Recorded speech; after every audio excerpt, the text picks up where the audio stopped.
when you look at the threat that we're facing with the number of terrorist training camps in Afghanistan, again, our last administration had a complete open borders policy. ISIS was able to get several hundred individuals into the United States that we know of through these migrant smuggling networks. This has really driven a hole through one of the main post 9/11 CT assumptions, which was that it's too hard to get people into the homeland illegally. That doesn't exist anymore. It's not too hard to get people into the homeland. They're here. Another one of the other big assumptions that we now know is not true is that the cartels didn't want to be involved. We know from a couple of years ago that Los Zetas worked with IRGC to set up this op in DC at Cafe Milano targeting the Saudi ambassador. Now we've designated the cartels as foreign terrorist organizations. There's a lot of talk that we may start targeting them in partnered ops with the Mexicans. By the way, that New Orleans New Year's Eve attack, the lone actor, we now know he was affiliated with ISIS. He had a number of internal personal family issues, but he called this hotline and they talked him into the attack that he ended up doing. So it's not just importing these guys. These are very serious threats that we don't really have good coverage on, in my opinion. Let's go!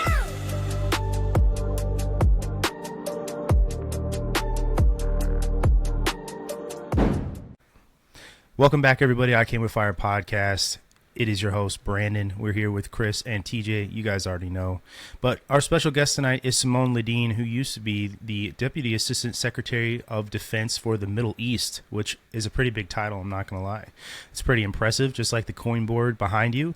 But I know we're going to have a really in-depth conversation on some stuff that maybe some viewers might find to be a little disturbing just because of the content, but it's not too disturbing at all. Or like we had a conversation about, it's kind of dark and heavy just because it's about terrorism. It's terrorism centric, right? So for anybody listening, if you have an issue with listening to something like that, then you can catch us on the next episode. But Simone, thank you so much for coming on and talking to us.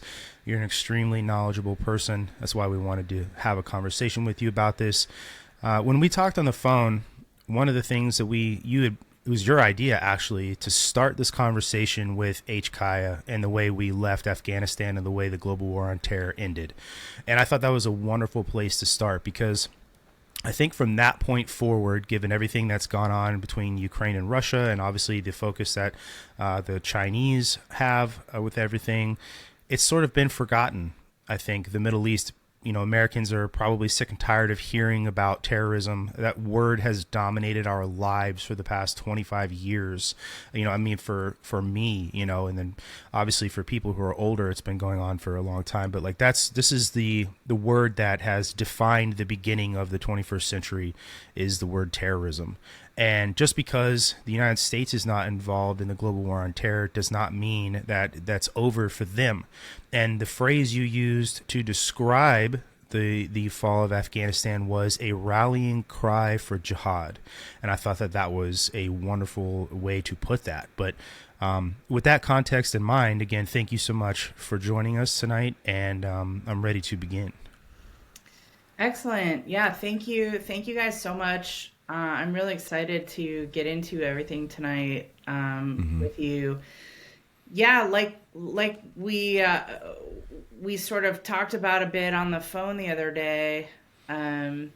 We are still kind of living in the aftermath of our withdrawal from Afghanistan, our disastrous withdrawal from Afghanistan, which played out in HKIA, on HKIA. I still have, I think we all do, I have a lot of feelings about that. Still very, really one of the darkest times in my life personally. But, and I know a lot of veterans share that emotion. Absolutely.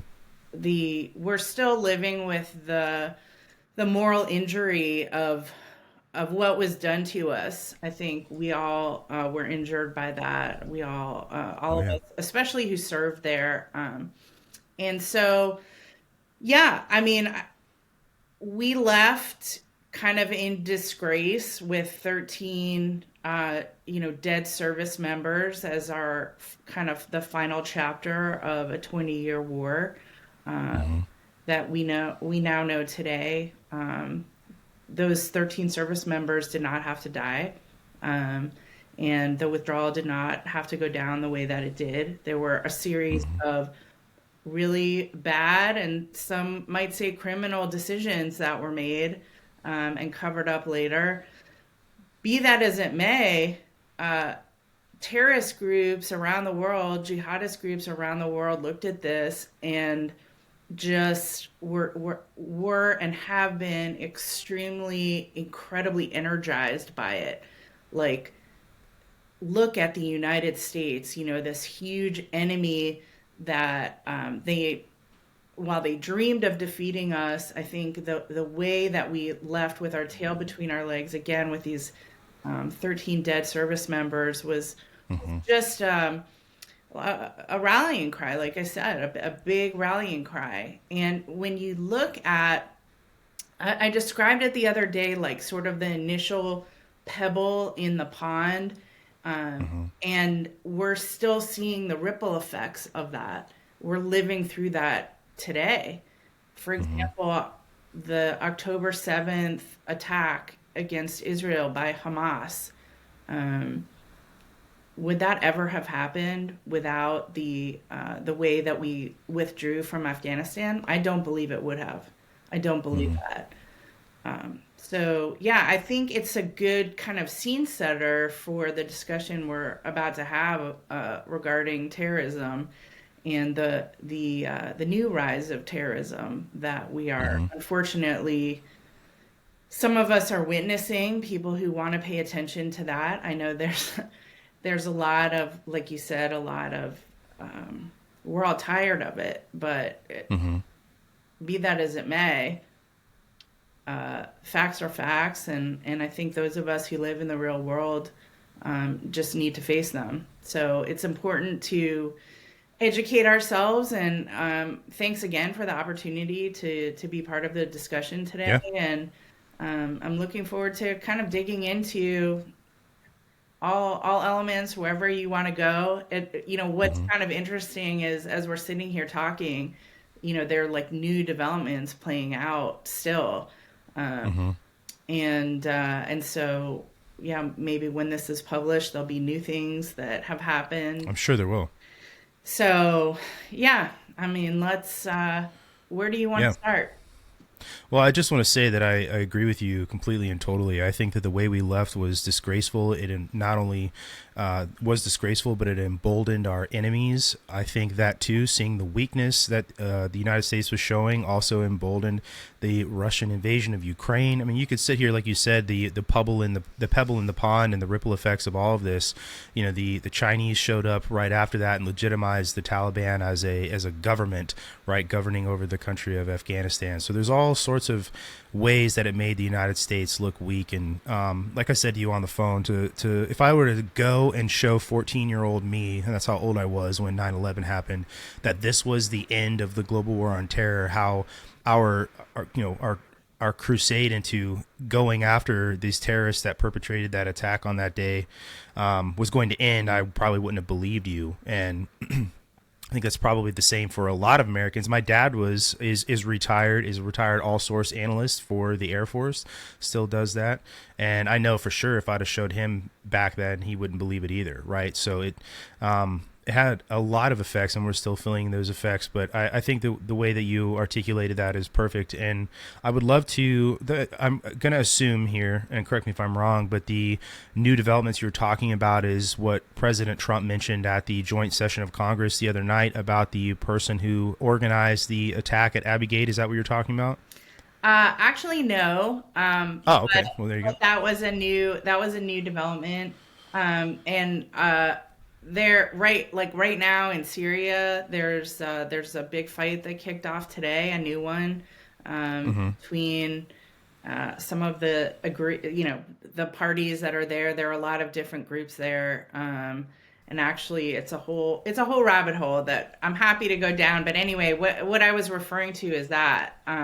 Okay. But just to go back, if you don't mind, to your Not at comments all. about Afghanistan. So I don't know if you know, I had the opportunity a couple years ago to testify in front of a House subcommittee on terrorism and like Homeland Defense. Apologies, I can't remember exactly the name of the subcommittee, but I was um, I was part of one of the veterans groups that was helping our Afghan partners and U.S. citizens as well to get out Yeah. during the last days there.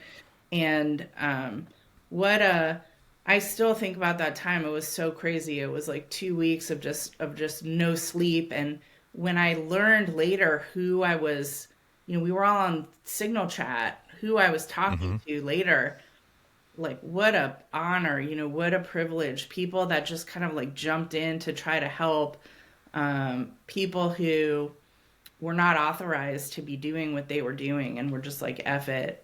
Let's Yeah. everyone kind of, roll up your sleeves. I'm calling in sick, like all that sort of thing. Just really, really humbling experience just to be part of it.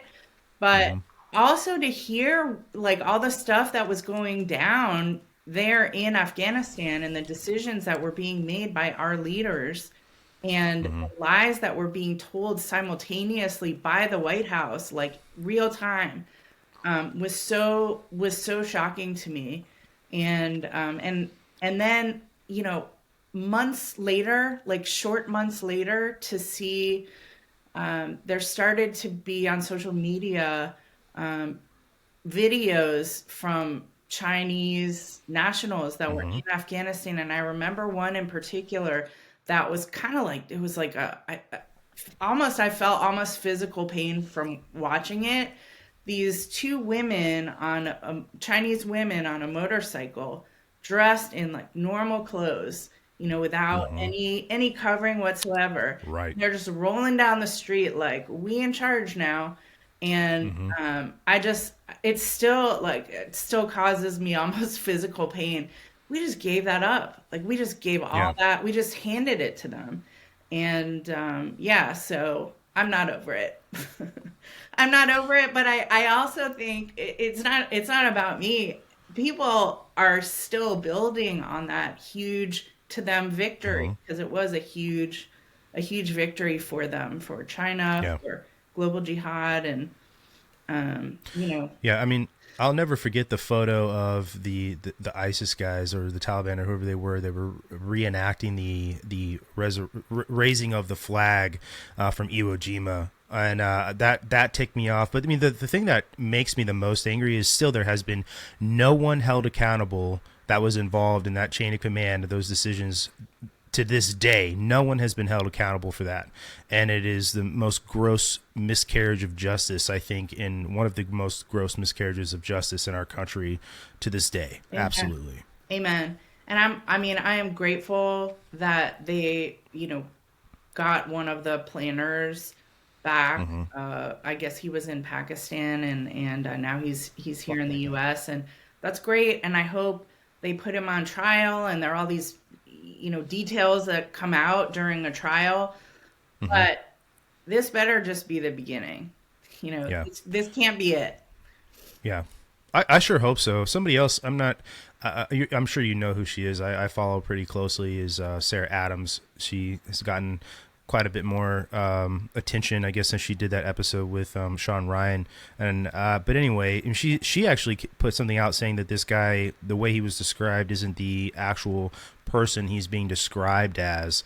And I've not seen any pushback from. I mean, there's a very wide community of intel, people on X, right, who would normally push back on something like that. But I haven't seen anything like that. I mean, do you know, like, we don't have to, jump into Sarah Adams's Kool-Aid, but if you know about, like, if that's actually accurate or whatever. I don't know her. I've seen some of the things that she's put out there, and I respectfully disagree with her characterizations of a number of things. Gotcha. Including No problem. like the fact that she says Hamza bin Laden is alive. Like Hamza bin Laden 100% is dead.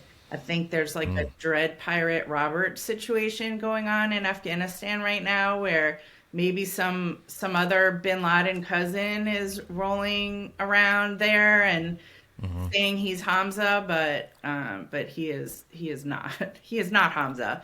But yeah, I'm not, everyone does their thing, and I'm not trying to pick on anybody, but No. but so given that, I just don't know. Yeah. But I worked with Cash in the first Trump administration, and Wow.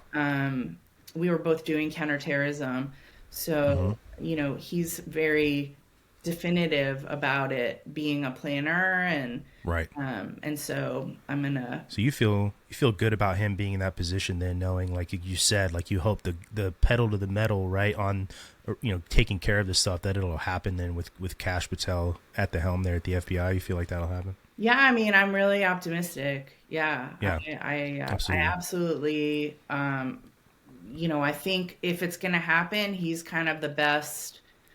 Maybe one of the best shots that we have. I know that he's been really focused on a lot of these issues from the beginning. I know when we worked together, when he was at the White House and I was at the Pentagon, he was, his CT portfolio that he had at the White House included hostage, HRPR, hostage recovery personnel, hostage rescue personnel recovery, excuse me. And he was like super awesomely aggressive about getting our people back and fixing these things that had just kind of been left out to languish. Also, bringing to justice individuals who are kind of still out there in the world who had been involved in murdering Americans in various ways. So yeah, I've seen him be very aggressive about those things, and that's what we want and that's what we need. So yeah, I mean, go Cash. Absolutely. Go Cash. For sure. Yeah. Well, let's jump in and let's talk about these groups, right? You say ISIS-K, and I've said this to family members and friends talking about this. They have no idea what that is. They're familiar with ISIS, but not ISIS-K. These groups, these different factions, what they mean, the significance of some of like even the Sunni and the Shiite Muslims like working together in terrorist roles. Like that's a big deal, right? That can't be understated. Absolutely. But let's get into some of this. ISIS-K, like who are they? Yeah, so ISIS-K, they're the faction of ISIS that's based in Afghanistan, ISIS Khorasan. They were all, by the way, they were basically destroyed right by the time that we abandoned Afghanistan. So they were, the guys that were left were locked up in Parwan at Bagram, which we also abandoned, and they were let out of prison. They were like basically dead, starving and miserable, and they had lost. But now, 4 years later, ISIS-K, ISIS Khorasan, is proving to be one of the most dangerous and globally oriented factions of ISIS. They're really skilled at leveraging like digital communications. They have really strong ties now into the diaspora networks, and I'm sorry to say also real-time operational coordination. So they can carry out high impact attacks worldwide. There are three kind of sorry, I'm just pulling up my notes here. I'm old. You're good. I don't remember everything anymore. Yeah, so I want to talk about just kind of like memory jog the audience on a couple of attacks. The first one happened back in January of 2024. This was in Iran, and this was an ISIS Khorasan attack, ISIS-K. It targeted a memorial event for Qasem Soleimani. And this is interesting because, as you mentioned, ISIS is Sunni, is a Sunni movement, and part of their their whole religious fanaticism is, their brand of Islam is the true Islam, and all the Shia are heretics. This is what ISIS believes. And there's some Sunni or some Shia as well who believe, I think they all do, but some are kind of more live and let live type, whereas these extremists just want to kill each other because they believe that each other is heretics. So January 2024, ISIS-K attacked a bunch of people who went to this memorial event for Qasem Soleimani, who was taken out in a U.S. strike during the first Trump administration, right, in Baghdad. So this, there was, secondly, there was an attack in Moscow, a big attack, which you may remember. I do remember this. At the Opera House. This was really shocking, number one, because of the level of sophistication of the attack. It also was the first time that they had directly targeted Russia. Potentially, this was like retribution for what actions that Russia took against jihadis in the Caucasus and in Syria. But, and then there was an attack in February of last year carried out in Germany by Turkic and Central Asian extremists. So this was very important because it showed how ISIS Khorasan can incite lone wolf actors in the West. And I want to talk about that for a minute because ISIS Khorasan and ISIS in general, they have these online radicalization hubs, which are like, I don't know, call centers for angry young men, basically. Crazy. And they have operators who pick up calls or pick up, online calls and connect these folks, attackers or would-be attackers with facilitators who will give them tactical guidance. They'll give them ideological motivation, and they also help them with target selection. So it's basically a terrorism direct coaching, which we've seen has enabled low-tech but incredibly high-impact attacks, like a lot of these knife attacks, arsons, vehicular assaults in urban centers. We've seen a lot of those. We can tie them back to these, like I said, call centers for angry young men. And there are, unfortunately, a lot of them. Some of the other points that I wanted to make about ISIS-K, so they're leveraging a lot of the former Soviet diaspora. So I think I mentioned these Turkic communities. Really, we're talking about people from like Uzbekistan, Tajikistan, Kyrgyzstan, and also like the Russia's North Caucasus, but also the diaspora communities in Germany and Turkey and Russia.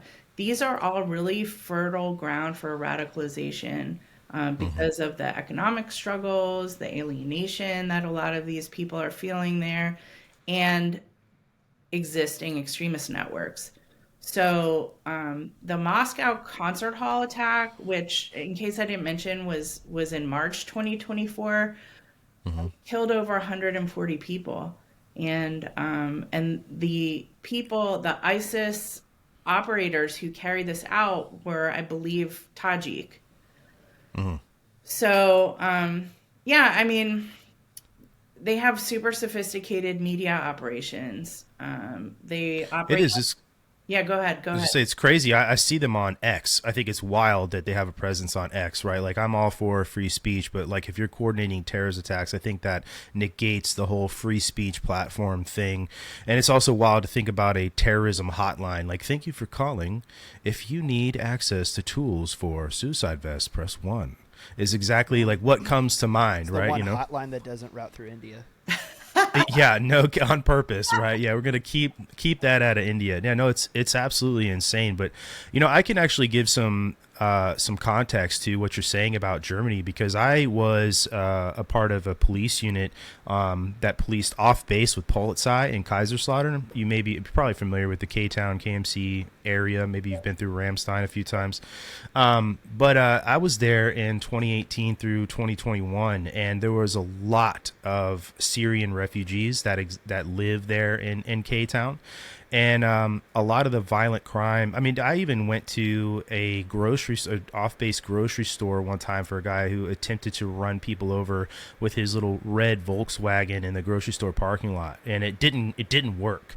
So it's just like this has been going on for a long time. It's not just even post fall of Afghanistan, but this is like a broader issue that Europe is dealing with overall. Look at the UK right now, and they've got neighborhoods that are under Sharia law. But just kind of saying here, this diaspora you're talking about, of this spread out and of fleeing people going into European countries and sort of bringing this ideology and their ways of life into them. Like it's not compatible, first off, with Western society in any way, shape, or form. It's a conversation we have on this podcast all the time, but it's just crazy to see because of the laws in a place like Germany, where I'm just more versed on the laws in Germany that allow these things to happen and perpetrate the way they do. And it's even more bonkers to see them going after people for the things they post online, right? Which is absolutely insane. Yeah, but I don't want to take too much away from what you're talking about, because I think the important message you're getting at is just how much more widespread and sophisticated the communications and the way that they're able to perpetrate these things globally has gone up exponentially since there's no more intervention in the way that there has been over the past 20 years, right? And then we really just gave them the tools to do these things. And then the online community as well, obviously it's extremely easy to get access to people, these angry young men, like you said. Absolutely. Well, can I jump in for a second on that? Yeah, Brandon? please. Because I was looking this up in the background too, and to your point as well, Simone, about just how effective that they've been in the online space for their recruitment. As you were saying that, it reminded me of a few cases that I remember from back when I was studying up to go over to Syria on one of my deployments. There's been at least two cases that I'm aware of American women that have been convinced to travel to Syria to join ISIS, and then at least one British woman that also went over. And that's just incredible to me, because anybody that knows anything about Muslim culture, Sharia law, and the way that women are treated over there, it's pretty bonkers to think that people, could be convinced to do that. And the one female from America, she was actually living in Alabama, a Yemeni woman. When she went over to join ISIS, she ended up being married to. If you read the article, it says she married. That's not the way it works in that culture, let me tell you from firsthand experience. She was married to, as in forcibly, 3 different ISIS fighters while she was over there and forced to bear children for them. And then she was subsequently repatriated, if you guys want to go back and look that article up. But, I only bring that up to highlight and put an exclamation point on your point, Simone, of just how effective that they've been in that online space in recruiting, which is pretty crazy. Yes, it is crazy. They've been super, super effective with their online propaganda, online recruiting. And I'm stoked that you brought up Syria, and specifically the ISIS women in Syria. I don't know if I think very few people are aware that the women are the most radical, and at Al Hol, for example, which is an IDP camp with the ISIS army in waiting. I'm excited to talk more about that. They commit more murders there than the men do. And they're raising the next generation of jihadis, kids that were 8 or 9 years old when the caliphate fell. Well, they're teenagers now, and they're ready to go, and they're in these camps.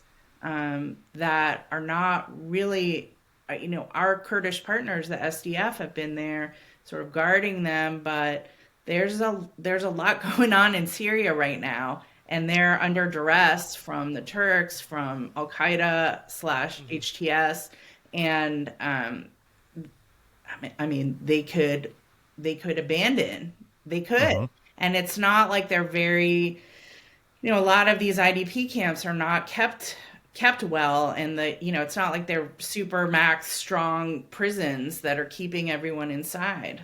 Can you just, for the audience, define what IDP means?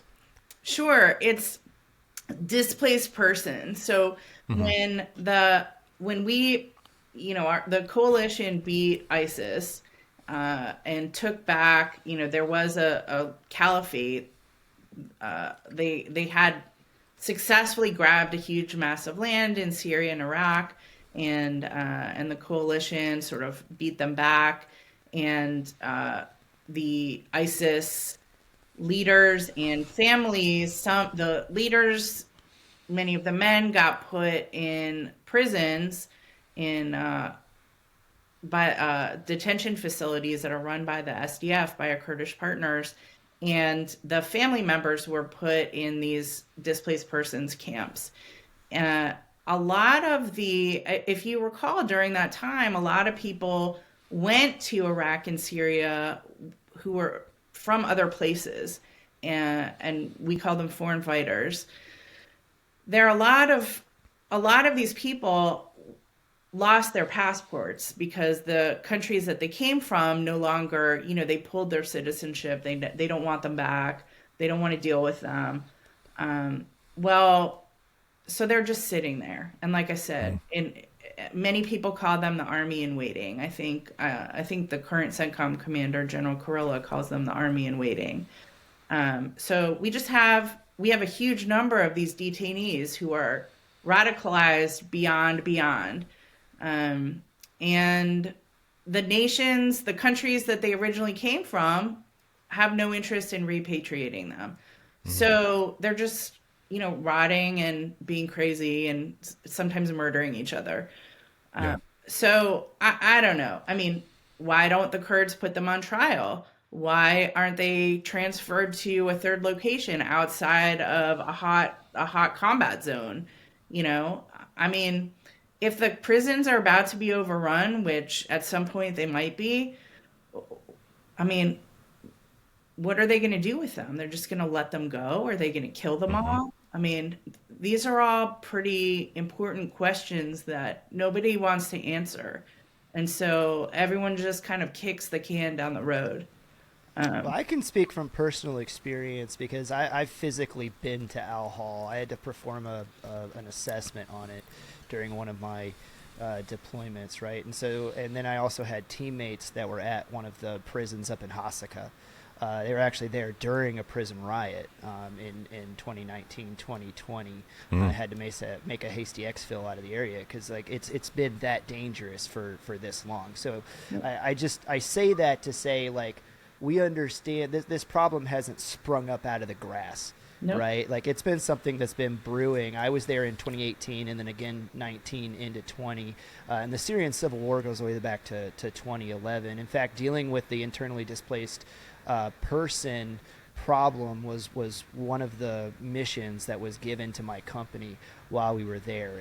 And one of the problems was, it's like you have all of this military doctrine in place about how to deal with these types of problems, and then still, and I'm going to get myself into trouble really quick, so this is the part where I have to say any opinion that I give tonight is completely and totally my own, does not represent the Department of Defense, the United States Army, or any other entity within the DOD or the United States government. But it would seem that for everything that we've learned through the decades of being in GWAT, it still seems like it's the first time that commanders deal with problems when they creep up. And Al-Hol was 100% one of those problems. And so now we have all of these women, children, and non-combatants, and like, well, what are we going to do with them? And then it becomes a humanitarian aid problem, right? The actual mission is called population and resource control, right? And exactly to the points that you put out, Simone, is like, these people are in the battle space, but they're non-combatants, right? So how do you deal with that? Get them out of the way of the fighting the best you can. But then that problem in itself then creates another problem, which has gone on to become this terrorist haven, which is what Al-Hol, the IDP, and by the way, I was reliably informed while I was there, we're not supposed to call them camps, Simone. It's facilities. It's an IDP facility. I'm free. I so can much say trouble whatever I want. writing my That's right. reports 'cause they were like, Simone has no leash. Stop calling them camps, Chris. That's what I got told 100 times over. But yeah, just to color the situation so people kind of get a picture in their head. Anybody can go Google it. You guys can go get a sense of what it looks like. But basically, just imagine like the 5 boroughs, right, in gangs of New York, but instead of like rundown apartment buildings, it's just tents as far as the eye can see. And a lot of these tents aren't even made from like actual tent material. You'll see like USAID grain and rice bags that have been repurposed to make these shanties that these people are living in. And then the Kurdish SDF, the Syrian Democratic Forces in the area, like they don't have enough guards because they're still fighting basically on all fronts. They don't have enough guards to go to this place to guard these people. And they know for a fact that the borders of the camp are completely porous. Fighters move in and out of there and are given sanctuary by the women and the children that inhabit the camp the bulk of the time. They freely move weapons and equipment in there, and then they hide them, men, weapons, and material in the camp, knowing that if the Kurdish SDF guards were to go in, like there's so many people in this facility that the guards would be overrun in an instant if they wanted to be. Right, like the situation is untenable. It's tenuous at best. But the reason, so then that begs the question: why do they stay there? Because USAID continues to move food and other supplies in there to them. It becomes a hub. A lot of the ISIS fighters are getting a hold of these food supplies and other things that are moved in. They get requisitioned, let's call it, and then given out to the ISIS fighters. And for them, it actually has worked out so that way they can have almost like a central hub of logistics that's basically being maintained by the SDF under the watchful eye of the coalition, because if they were to do anything, the headlines would read Kurdish SDF slaughters women and children. Right. And they know that. And so that's the cover that's being run there. And then to just finish off the context of all of this, now our Kurdish partners are basically, because of the way that we treated them, and this is where I said I have to disclaim because I'm going to get in big trouble. I was there on the ground the day that President Trump gave the order to remove everybody from Syria. I had been in a meeting with a local, let's just call them, village leader the day before, where they asked us the question, how long is the United States going to stay and solve this problem? It's the number one question in every KLE, right? And we had to give them the line. We are here by the orders of the president, according to the national security strategy, until this mission is complete. 24 hours later, my ass was on a plane and I was sitting in Erbil, Iraq. And we went from Erbil and ended up hanging out in Kuwait for about 40 days, right? And then the really weird part was after 40 days, we got in a convoy and pushed back into the very same guys that we just told 40 days before we weren't going anywhere, and we had to show back up like, well, that was awkward, huh, guys? Let's go back to running operations. So you could see how that obviously puts a huge kink in that relationship moving forward. And so, again, now here we are with the Kurds being left with this situation, the prisons, the IDP facilities, and also is still basically fighting for their own, in their eyes, their own survival. I'm not going to get too off in the weeds of the politics of that, with the entire eyes of the rest of the world on top of them, watching them like hawks, to see if they're going to commit any war crimes, as it were. So that's kind of the situation, just to once around the world, to drop people into, when we talk about these locations in Syria specifically, to kind of color the canvas for everybody out there moving forward with the conversation. I think that's so useful to kind of contextualize everything, and let me add to that in my own way. Being Please. like, I was at the Pentagon when that order was given. I was leading the Special Operations Combating Terrorism Office in the Office of the Secretary of Defense. And, you hear these titles and you think like, wow, you had so much, power. And I was still a staff officer. I was just, a higher staff officer. But what was clear to me and what I've understood later is that President Trump always wanted to leave Syria. He ran on that. And there was a lot of resistance because some of the leadership in the Defense Department didn't agree with what President Trump wanted to do. And of course, he's the elected president. And but there was a lot of avoidance. There was a lot of avoidance.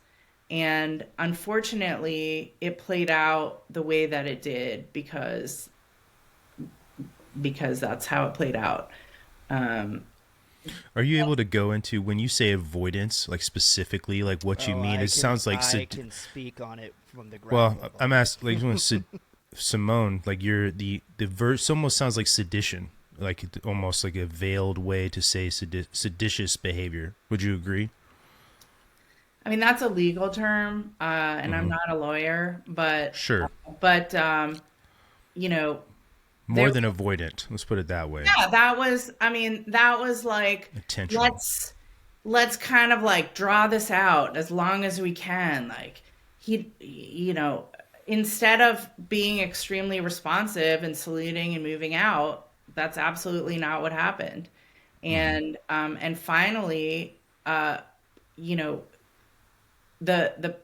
understanding is, and I wasn't there at the White House, but my understanding is the level of frustration got to the point where it was like, we're gonna, fine, this is how we're gonna do it then. If you're not gonna listen to me, my understanding is that he had requested a plan for a long time and no plan appeared.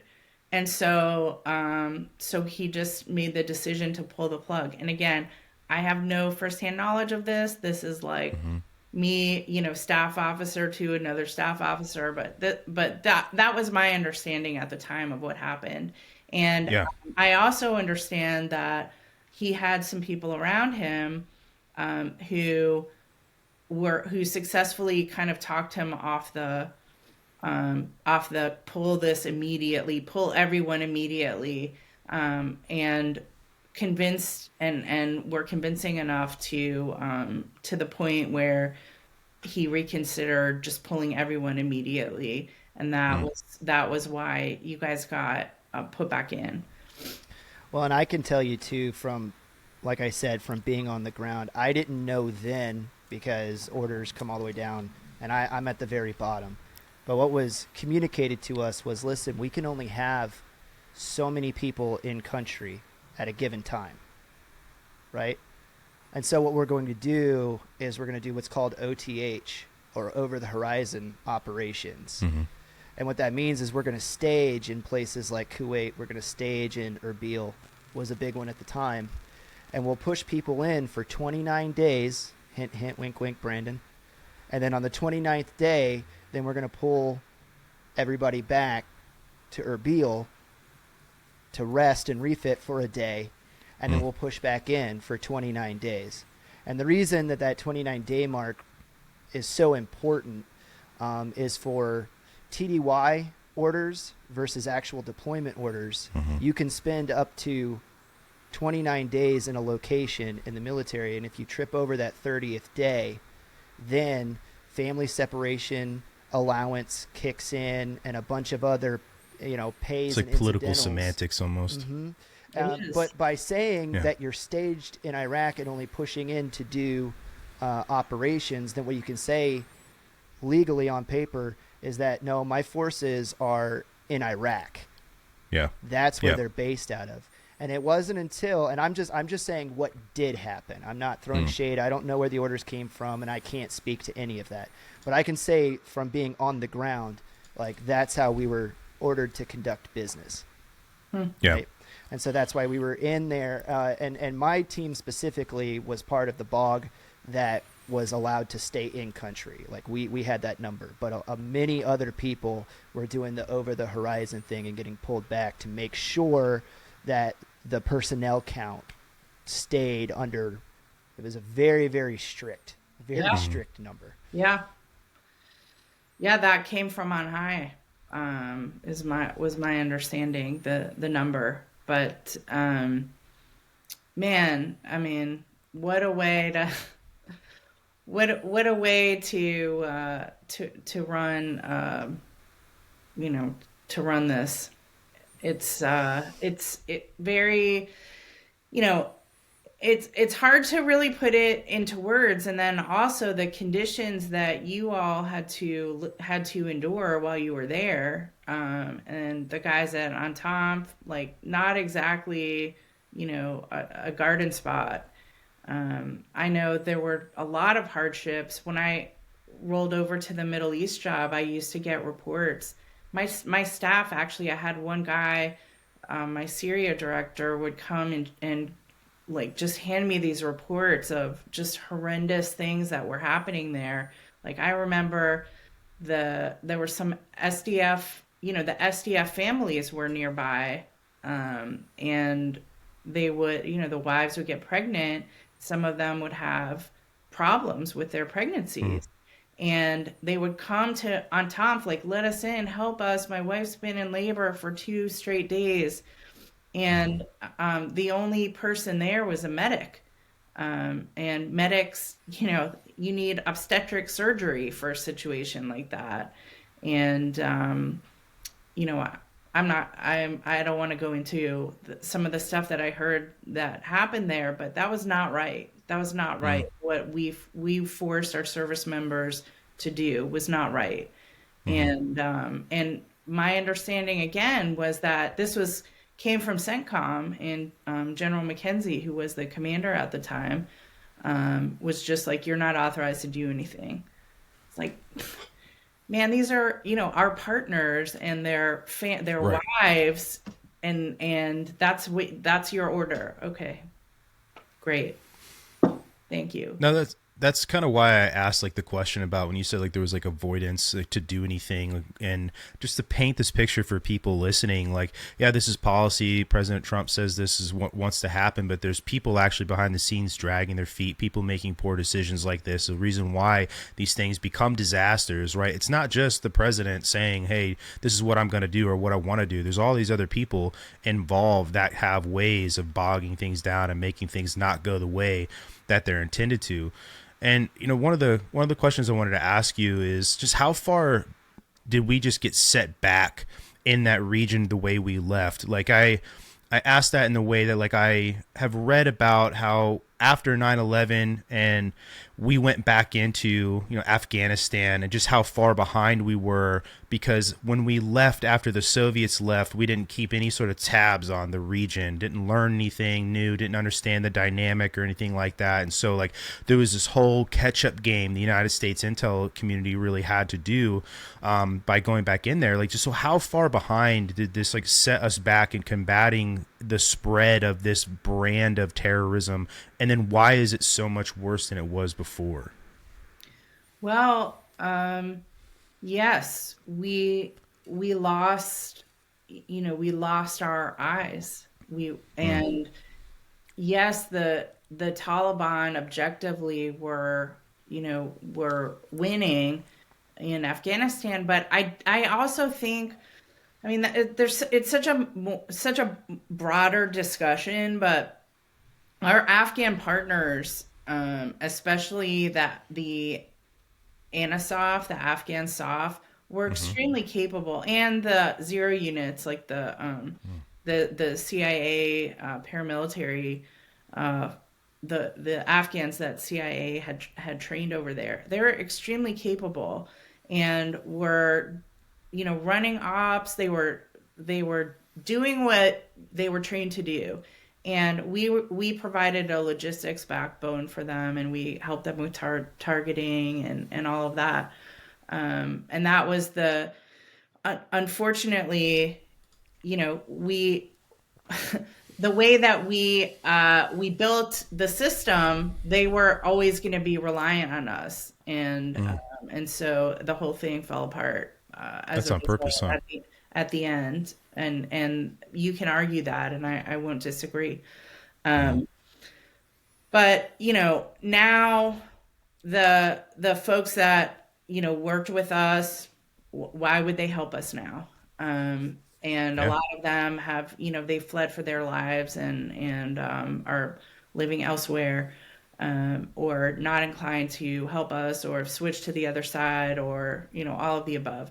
So great. So we can do over the horizon, whatever that means. I mean, maybe we're flying ISR or whatever, good for us. But, when you look at the threat that we're facing with the number of terrorist training camps in Afghanistan again, and the fact that our last administration had a complete open borders policy here, ISIS was able to get several hundred individuals into the United States that we know of, through these migrant smuggling networks. This has really driven a hole through one of the main post 9/11 CT assumptions, which was that it's too hard to get people into the homeland illegally. That doesn't exist anymore. It's not too hard to get people into the homeland. They're here. And the scope and severity of, how many and who are they, that's a major concern. So, and also they haven't just been using one migrant smuggling network, people smuggling network. They've been using dozens. Another one of the other big assumptions that we now know is not true any longer is that the cartels didn't want to be involved because they wanted to avoid, the heat from us. Well, we know from a couple of years ago, and this was very public in the media, that Los Zetas worked with IRGC to set up this op in DC at Cafe Milano targeting the Saudi ambassador at the time. Now, looking forward to now, we've designated the cartels, some of the cartels we've designated as foreign terrorist organizations. There's a lot of talk that we may start targeting them in partnered ops with the Mexicans, or maybe even have like task force ops, unilateral ops. I don't know. That might cause gloves to be, maybe they will fully take their gloves off. And that includes, facilitation of terrorists, of, weapons and other materials and stuff. So, and I would say, by the way, that New Orleans New Year's Eve attack, the lone actor, that guy, we now know he was an extremist. He was affiliated with ISIS. He had a number of internal personal family issues. And, I think he initially was just going to go take out his family or family members. But he called this hotline that I talked to you about before, and they talked him into the attack that he ended up doing. Oh, So wow. it's not just importing these guys. There are also, folks here in the homeland who have problems and decide they want to act out. And that these are very serious threats that we don't really have good coverage on, in my opinion, from a collection perspective. And I'm very happy to see that we are, like, with our new leadership, we're taking this a lot more seriously. We're stopping this nonsense of, domestic, like the domestic extremism as the biggest threat to the homeland. Come on, Right. come Yeah, on. That's like political theater. This it is is. real. So yeah, so I Debbie Downer, but it's it's pretty No, bleak right now. It's pretty bleak. well, I agree with you. I don't think it's a Debbie Downer. I think it's exactly what people need to hear. I mean, like, I was in during the extremism stand down. You were probably still serving federal government and may remember that, and just how out of focus the goals and priorities are to say that, white people in the military or white men in the military are the largest problem that we have to deal with in racism. And meanwhile, right over the last 4 years, the border is wide open and doing nothing about it, So we know that we're not doing enough about it, but what should we be doing to defeat this here at home and then abroad? I know that's a huge question, but like, what should we be doing, in Simone's opinion, to keep our country safe? Well, the first thing that we had to do that we did was to get new leadership in, who actually understands the threat and is taking it seriously. I'm hopeful with the new team that they clearly understand the threat, and they're already starting to prioritize, finding people and deporting them as quickly as possible. But as we know, there are a lot of people who made it in who were never, they were never detected crossing, so we don't know who they are. So this is a massive domestic federal law enforcement effort, but also local. And our state and local law enforcement have also a hugely important task ahead of them to help identify these folks, and also to kind of look for the red flags that we're seeing. And unfortunately, there's a lot of them have to do with public places, and places where Americans gather. And obviously this happens overseas as well. But I have to say, the situation in Europe, it's different than it is here, because there they also have, like, the populations, like, their flow of migrants has been so extreme that it's actually changed the I don't know what the term is, like the Like demographic? population. Yes, the demographics of Right. of these places. Oh, yeah. We've all seen there are cities in Europe that are Yeah. completely, taken over by these communities now. It's a shame. And so we don't, to the extent that we have that here, and I know there are some places where that does exist. I think it's not a done deal. It's not just an accepted reality. And so I'm hoping that we all agree we're taking this seriously, and we have the time right now. We have a limited time, in my opinion, because there are going to be more elections. We've got 2 years until the midterms, and a lot of people are saying that maybe, at least on the House side, the House might swing back to the Democrats, and then they're going to start putting up a lot of roadblocks for the administration to kind of be able to finish what it's starting. But I think that's our best chance. I definitely don't want to come off as someone who has, like, full faith and confidence in our government in general, because I spent too long inside to be able to just say, "Lo, trust the government." But Absolutely not. But the scale and scope of what the federal government can do in terms of identifying these people and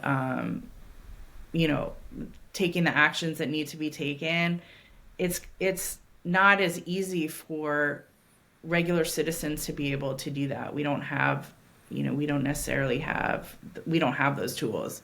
So I think it's a combination of things, but we have to move quickly. They have to move quickly. And, I hope they do. I hope they do. It's nice to see that already one person was fired for not moving quickly enough. I like to see that. I hope that kind of puts fear in everybody else, that things need to move. Things need to move fast. Yeah, no, it's just crazy to say that you're surprised to see or like glad to see that somebody has lost their job for not doing it. It's just like, if this was Target and I wasn't doing my job, I would lose it. And the stakes are so much higher, right? So it's just kind of wild to even have these conversations where we're like astonished to see somebody lose their position for incompetence, right? And it honestly makes you wonder, like, how much of what goes on in the background is incompetence or just like sheer intentional ignorance to not follow through on going after some of these targets and keeping our country safe. I mean, anybody can speculate. I mean, nobody has that answer there, right? But the incompetence definitely shows. But one of the things I wanted to ask you about too is the fall of the Assad government there in Syria is now the loss of secular leadership, secular like Ba'ath Party leadership in the region, which is a problem because now you're just dealing with more religious zealots than you were before, and you have that vacuum that the Bashar al-Assad regime left is going to be filled with more religious extremism. Now that can we talk about like the significance of that? Because I think that significance can't be understated, but it isn't talked about enough. And then what you think is going to occur in the region, especially with the relationship that Russia used to have with the Assad regime. Well, the answer is Turkey. Yes, the Assad regime obviously has fallen, but it fell to HTS, which is, a designated terrorist organization affiliated with Al Qaeda, and their sponsor has been Turkey, a NATO partner. A NATO I'm not partner. supposed to say that. Oh, I'm going to say it. A NATO partner. And thanks. Chris is keeping me honest. This is like very spicy, okay? Because no, let's get spicy. I'm ready. I like spicy. This is spicy because DC. I'm riling Simone up. Let's go.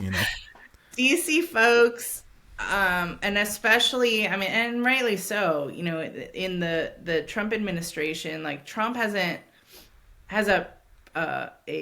very healthy respect for Erdogan, for the Turkish leader, and for what he's done. I would say Erdogan's rationale in Syria is very similar to Russia's in Ukraine. But it's a dance right now because like I said, HTS, designated terrorist organization, but now they changed out of there, and I'm positive they're like being heavily coached by their Turkish overlords. They took off their uniforms and they put on suits and ties, and they're on their world tour seeking international recognition, but their hold on Syria is not stable. It's not stable at all. You have Kurds and the southern opposition, which includes the Druze in Suwaida. They have refused to accept HTS leadership. And that's a lot of the reason why HTS is doing this kind of polite dance right now instead of just the mass, the mass executions of religious minorities that they may want to be doing. They're not doing that right now. But the fact that you have U.S. designated terrorists that are appointed to leadership roles in this new government. This is, to me, a much clearer indicator of their planned way ahead. And, what's been interesting to watch, too, is the Israelis kind of getting in on it. The Druze in the south were always allied with Assad. And now that the Assad regime is gone, they, feel very threatened by HTS and are starting to kind of flirt with Israel, and Israel's flirting back. And so to me, that's incredibly interesting. But this whole chaos has also enabled Al-Qaeda, like AQAP, Al-Qaeda in Syria, to kind of come back a bit. And so the U.S. actually has carried out seven strikes now against Al-Qaeda in Syria. And this should highlight to us the severity of and the concerns about the threat from Al-Qaeda in Syria. They've also stepped up attacks. Al-Qaeda has stepped up its attacks in Syria, including the use of UAV attack capabilities. And I mean, we all know you can jerry-rig commercial UAVs to deliver munitions all day long. This is classically what they're doing. But if you're interested, I'm happy to talk a lot more about Turkey, because a lot of people don't really understand what all is going on with them, and it's a lot. Like I said on the phone, I am not afraid to get info dense, right? Like I want that sort of thing, because this is the end of the weeds conversations I like to have. And like you just said, not a lot of people know this stuff. I'm not as well versed as you are. To me, I bring you on the show because I consider you an expert in these areas, and I know and value your opinion, right? So yes, let's jump into those things, because I have other questions too, but I want to know what your professional opinion is. Well, Turkey is going full dark side, basically. This is one of the biggest kind of geopolitical realities that we're facing right now. And it's clear to me, Washington, they're not prepared to face this right now. Obviously, and you mentioned this already, it's a NATO problem.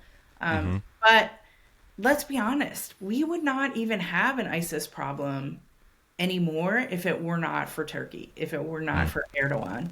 I mean, if you listen to his speeches and compare them to Jelani's, who's the figurehead of this new government in Syria, Erdogan sounds more than Jelani does, and he's engaged in this huge, what they call adventurism, and it's really paid off for him. I mean, so if you're cool, let's dive into that a little bit. So let's talk about Libya first. So in the Libyan civil war, which was 2019, 2020 timeframe, Erdogan decided to back the GNA, which was the government of national accord, which was against Khalifa Haftar, his Libyan National Army. And Haftar was kind of who we were backing. He was a U.S. citizen, dual citizen. Anyway, also the LNA was supported by Russia, UAE, Egypt, and France. Okay, so Turkey decided to go against all of those countries and back the other horse. So they sent, so what they did was, number one, they sent Syrian mercenaries to go fight. They deployed their drones, which we know are extremely effective and actually were responsible for turning the tide against Haftar. And then they also provided a bunch of different types of military support, naval support. We're talking electronic warfare, air defense systems. And then they signed a maritime deal after all this was over with Libya, which expanded kind of Turkey's reach in the Mediterranean. So in 2020, Haftar's offensive collapsed. Turkey got these energy and military deals with Libya, and Erdogan forced the European players, France and Italy, to recognize that Turkey is a player in Libya's future. So, Libya today is still fragmented. Turkey could still get bogged down in this, kind of long-term unstable situation. But short-term, it's really paid off. And I think not just the U.S., but Egypt and the UAE. I think they still definitely see Turkey as a threat, but they respect. You gotta respect the power. He won that one. So, and then let's talk for a second about Azerbaijan. So, in the Nagorno-Karabakh, which a lot of people talk about, and I think people pretend that they know what that's about and actually don't. So basically, Turkey, in 2020, Turkey backed Azerbaijan's war against Armenia.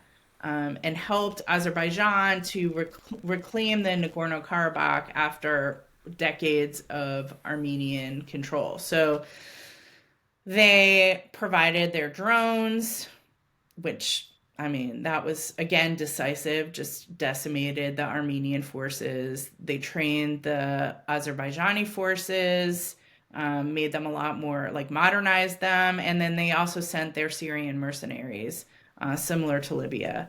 And they also provided diplomatic cover, which is important to note, which kind of prevented Russia from intervening too much on Armenia's behalf, and also helped make that kind of a decisive thing. So Azerbaijan won decisively. Armenia surrendered large parts of Nagorno-Karabakh.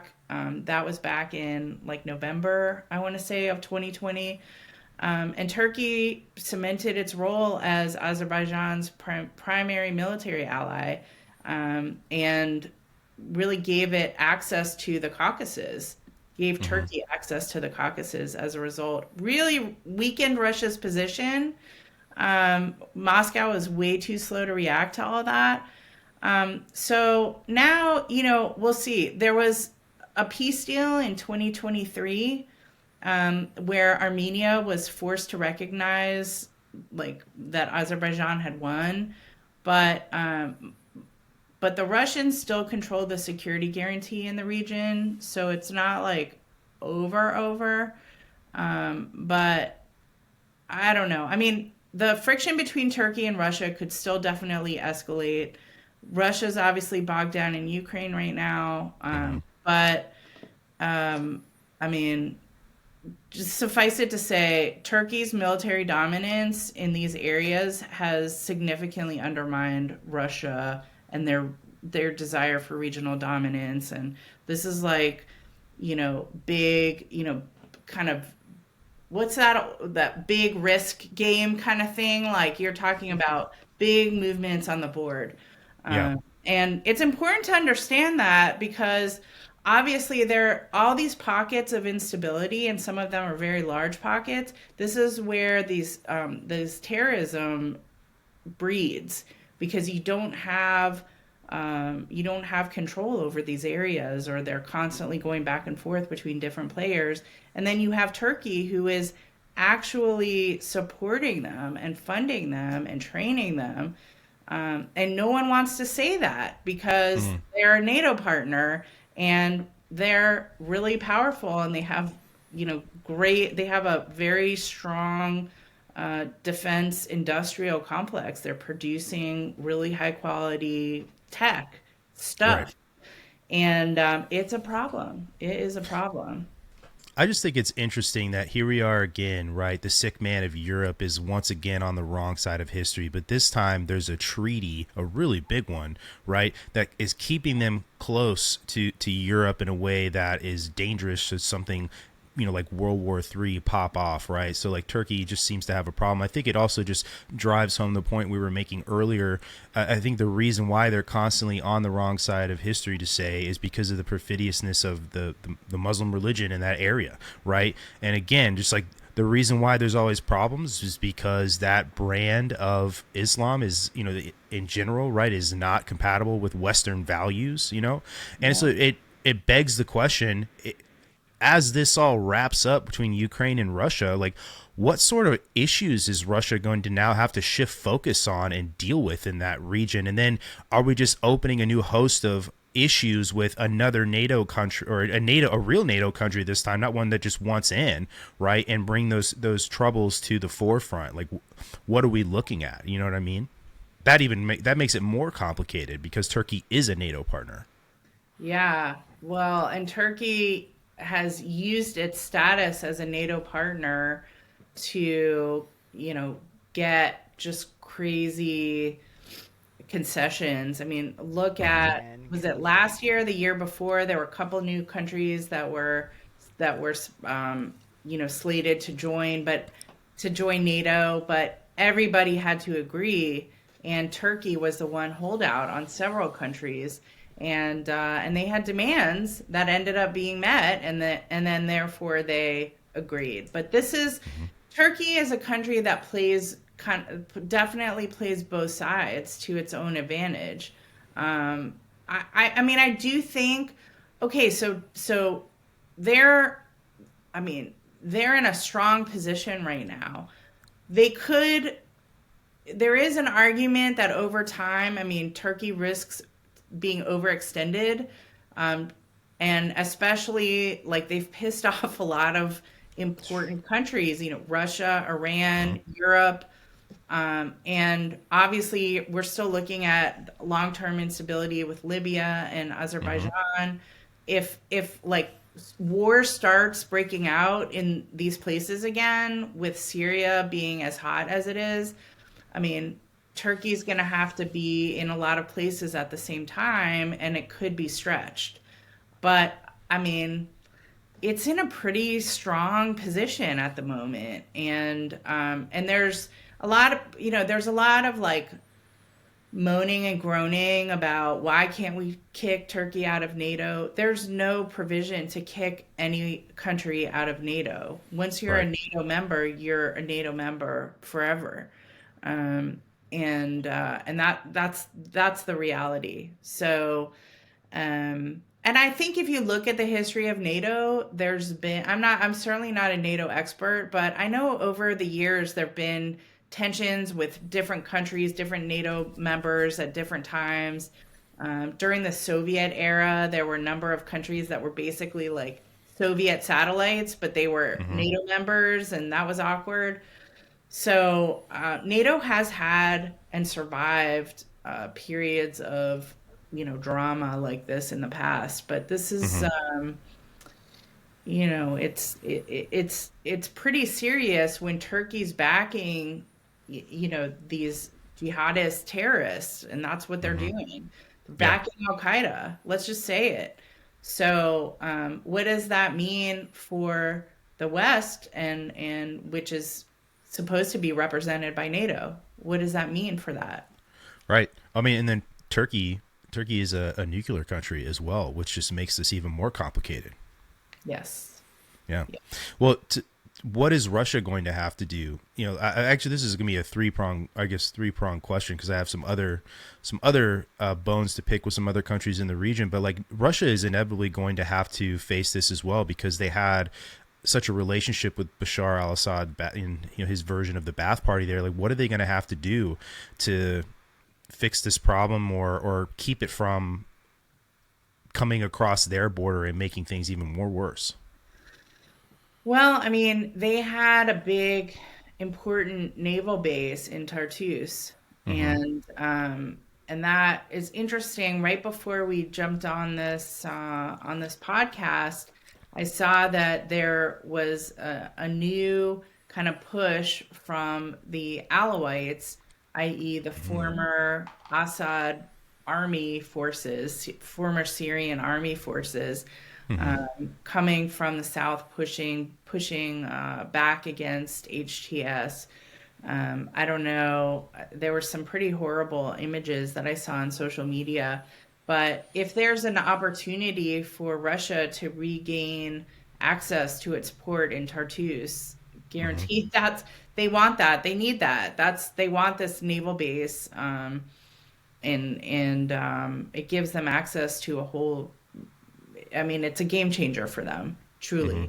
So we'll see if there's an opportunity for them to regain anything there. But right now, there's no access for them in Syria, and so if that is a temporary or permanent situation remains to be seen. But that is a big determiner for them, in my opinion, in terms of how successful will they be in other places. Yeah. Chris, you said you had a question about Turkey. Yeah, so I thought it was really interesting, or really poignant, I should say, rather, earlier, Brandon, when you layered the religious component on top of all of this, because I think that's one thing that, DC, for all of their big thinkers up there, have not been able to reconcile with all of their Middle East policies specifically, is understanding the religious component on top of all of the geopolitics and the different factions and terrorist organizations. On top of all of that, you still have the religious extremism on the one side, and then even over on the other, if you're just talking about the countries, just taking them holistically, the different flavors of Islam in Turkey versus in Syria, Iraq, and so on and so forth. And I'd be really interested, Simone, in this is your personal opinion on this through the lens of your experience, if the United States was maybe a little too myopic in choosing the Kurdish SDF as the partner in the region, because I think that really put a craw in Turkey's soup, as it were, really put a bee in their bonnet, and it definitely hasn't done anything to quell unrest in the region, right? Because Turkey does not like the Kurds, and I again, when I was there, Turkish soldiers were in northern Syria, knowing that they're a NATO ally, knowing that there's absolutely no way that American soldiers can show up on screen with Turkish soldiers, right? There could be no rounds traded there. And so they had the political buffer that they needed to pull off some of the operations that they did, and they took full advantage of it, very much so. And so I'd be interested in your take on that, again, from your personal opinion on the issue. No, I mean, great spicy question. We like spicy. I will give you my opinion, which is also probably spicy. Yeah, I mean, Turkey. So this is like part of the, Barack Obama gift that keeps on giving. Thanks for putting us in this pickle with the SDF, which are It's the red line. Yeah. They're actually the reason I left government in 2014. While we're talking about it, yeah. Oh wow.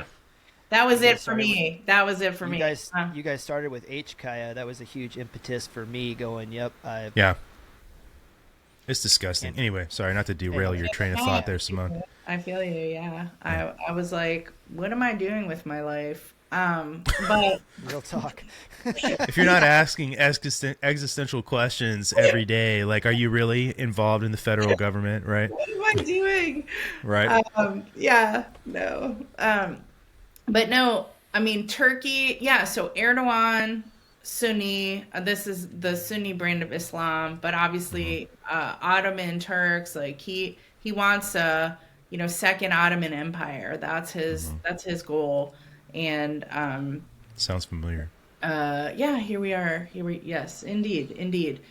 But that's his stated goal. It's not a secret. He gives many speeches about it, and again, it's uncomfortable, but it's facts. And yeah, I mean, our partners, the SDF, they're cut out from the larger group of Kurds that are not religious, that are not Muslim, that are communist. Yes, they are. And they are communist. They are secular and communist, and I think some might be Zoroastrian. I don't. You know better than I do. Super old religion, yeah. Small faction, yeah. Yeah. But yeah, and they're parts of them, not the SDF, but other parts, PKK have committed terrorist acts in Turkey, and Turkey absolutely 100% views them as terrorists and wants to wipe them off the map, and is absolutely committed to it and has been for many years. And we have ended up to our, in my opinion, to our great detriment. Now we must protect them. They are for the reasons we talked about before with ISIS and the IDP camps and all the rest of it. Like they're important partners that we must kind of keep them with us.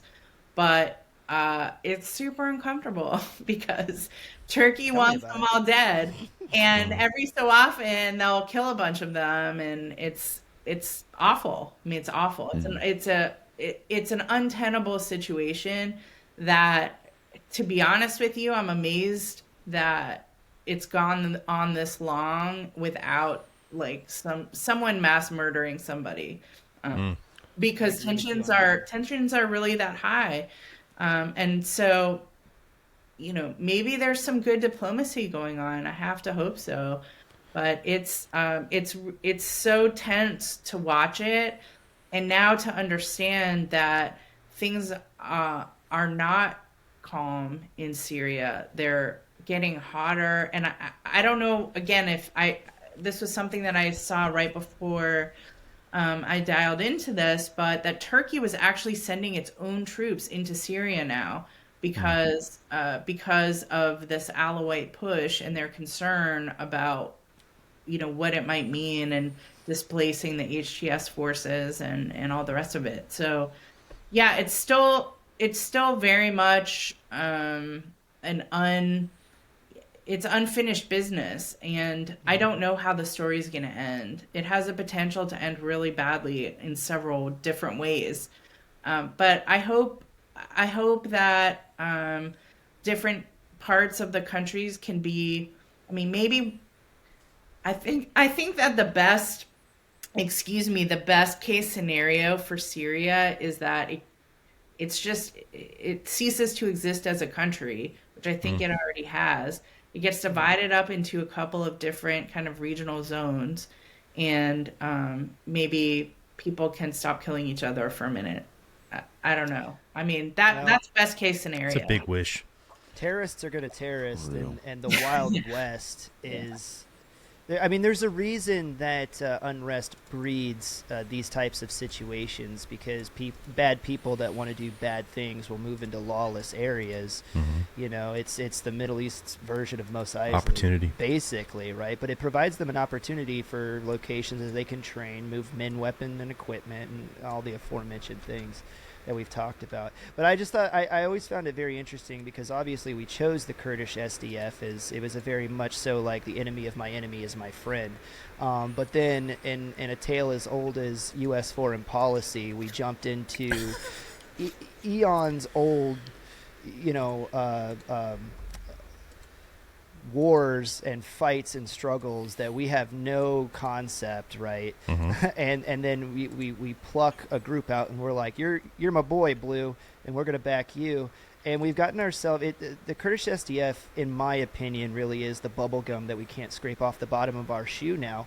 And it puts us in such an interesting situation, because, they're fighting for an autonomous Kurdistan, which I'll leave you guys to go out and look up the borders of where that would be, but it would basically be chunks of northern Iraq, Syria, and then parts of Turkey. And so you can just see And how Iran. Turkey Iran, too. and yeah. Iran.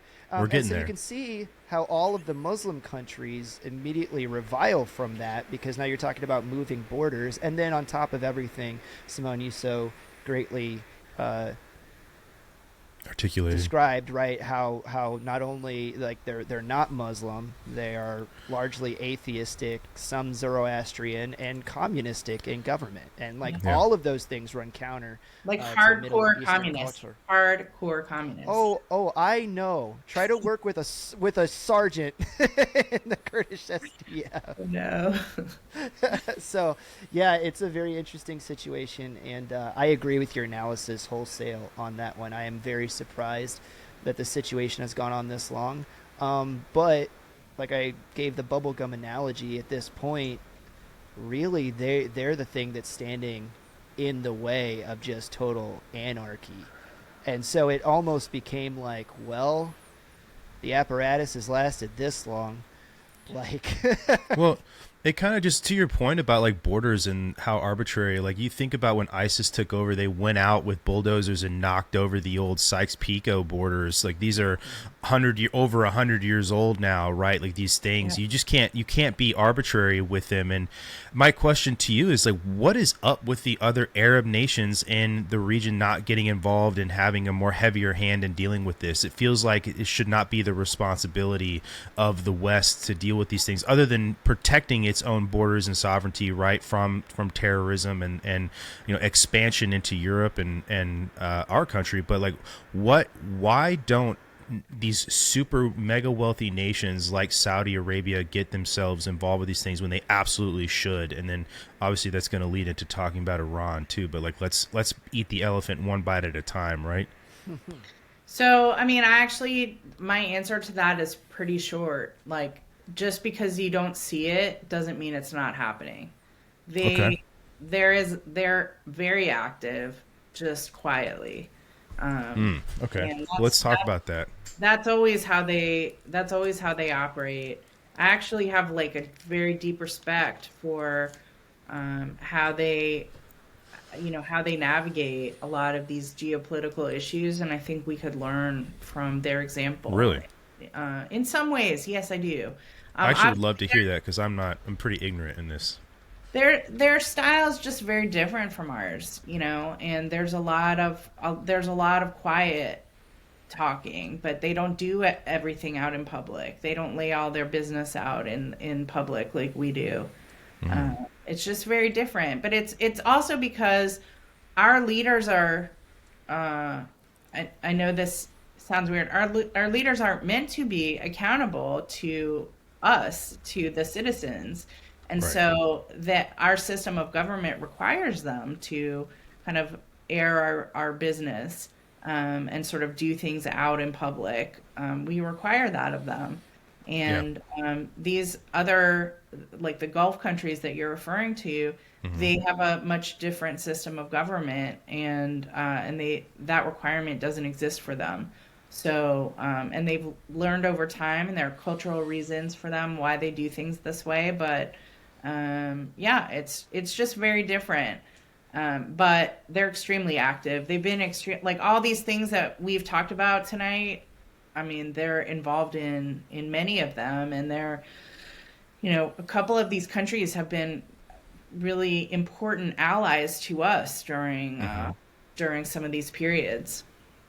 Well, I guess then it almost would seem, you said they're so heavily involved, it almost, from an outsider's perspective, and for me, definitely more of a layman in this area, because I don't have an intelligence background and know, what goes into it. It almost seems as if, from my outsider perspective looking in, that their relationship and all of the drama, to use that word, that goes on in the area doesn't seem very effective, because it's constantly happening. And maybe that's one of the reasons why they want to keep what they're doing quiet, because they don't. It doesn't always work out, and why be embarrassed, for example. But I mean, let me remind you of a couple years ago when we had boots on the ground in Yemen fighting Al Qaeda, that was actually as part of a Syria on the brain, Saudi-led coalition, and there were Saudi and Emirati boots on the ground in Yemen, and we were working with them. We had advise and assist in some areas, and we were doing other things as well. So that was like, that was before Afghanistan. That was back when we were a trusted partner. And I don't know. I don't know how things would play out today. And Yemen, of course, has become a much bigger, thornier issue than it was back then because, again, avoidance. Mm-hmm. It just like, it seems to me, right, if we're talking about this, like, I guess almost soft power you're referring to, and the influence they've got behind the scenes, it's like, well, if everybody else is putting blood, sweat, and tears and troops, boots on the ground in the region to try to solve these problems, it seems like as regional powers that they should be more involved. I mean, would you agree or disagree with that? Like, if American lives are over there and European lives are involved and whoever else is over there, right, like, you have skin in the game, you live in the region, like, you are a regional power. Like, why isn't the same level of investment, overt investment, going on? I mean, I think there is investment going on. I think intelligence sharing is a really key part of this counterterrorism challenge that we're all dealing with. And they've been great partners in that respect, like for many, Sure. For many years. And it's important to say that, because there's still a lot of, there's still, I don't want to get myself into trouble. I mean, I think, I just want to say that, you always want partners to do more, and but you also have to look at what do the partners bring to the table. You know what I mean? What are their strengths? What are their weaknesses? And what are their kind of pain points that are no-go zones? And so I think in terms of, like, for example, Gaza, there are a lot of countries that are involved in trying to figure out what that looks like. Right. What does a Gaza look like in the future? And how do we? Yes. Right. I think. Say again? Trump has a video out about it. He was making a joke. Yeah. Yeah. I mean, is it a joke? But Is it? We don't know. I would never say that it was a joke. I would never say that. But, that's a potential very big role that some of these countries can play. But also, like, look at the Abraham Accords. That was a huge risk that the UAE took. UAE, Morocco, Sudan, Bahrain, they took a huge risk in signing up for that. And it's held even through this war. And that's remarkable and a huge achievement. And people don't talk enough about it's not just like an economic agreement.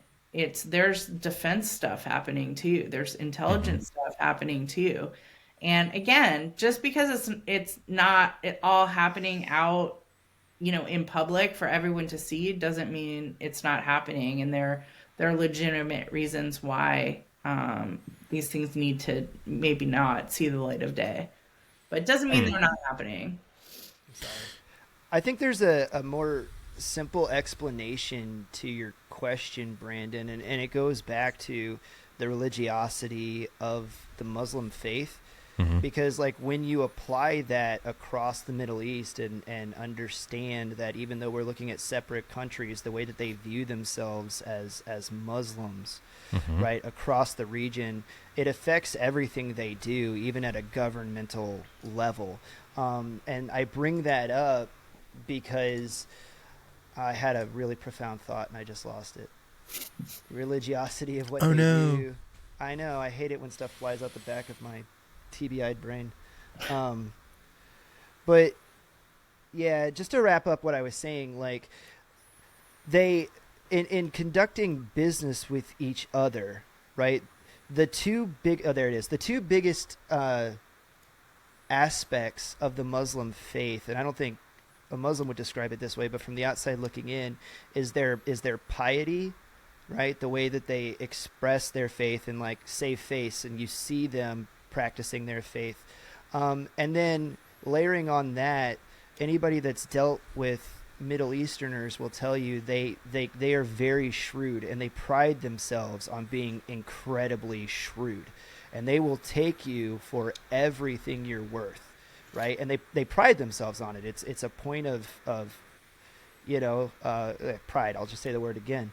And so like when you kind of layer those things together and you watch the way they do business across the countries, and understanding that they're only doing what's best, right, for Saudi, to use that as the example, but then also as a Muslim and protecting Muslims across the Middle East, then I think that gives a clearer lens for seeing why, to your point, that they haven't been more overt in the media and on the political space of being like, yes, we're involved because, this is the right thing to do. That's just not the way that, in my opinion, like a Muslim would think about these issues. If that makes sense. You'd think the money going into their countries from ours would have enough. They would have gotten the picture by now, I guess, about foreign policy and diplomacy, I guess. But again, that's just my Westerners' perception of what involvement looks like and what I think involvement should look like, I guess. And again, like way better than me, Simone.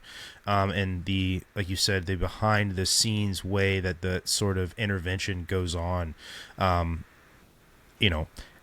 I don't think that I don't know. Maybe I guess I won't get the answer to that question as far as like what they do and how they do it, because it just seems to me that I know if you're there regionally, and you would think with all the money that they have that there would be more influence, but I don't have that answer.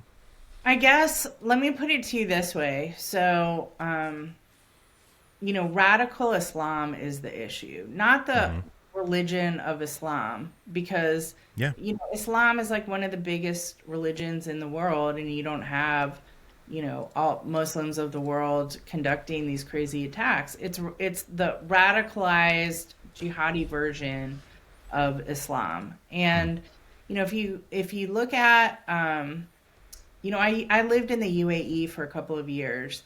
And while I was there, I learned, I don't know if they still do this, I think they must, but they used to have a rule that on Fridays, the sermon that was delivered at all the mosques across the UAE was one sermon, the same sermon.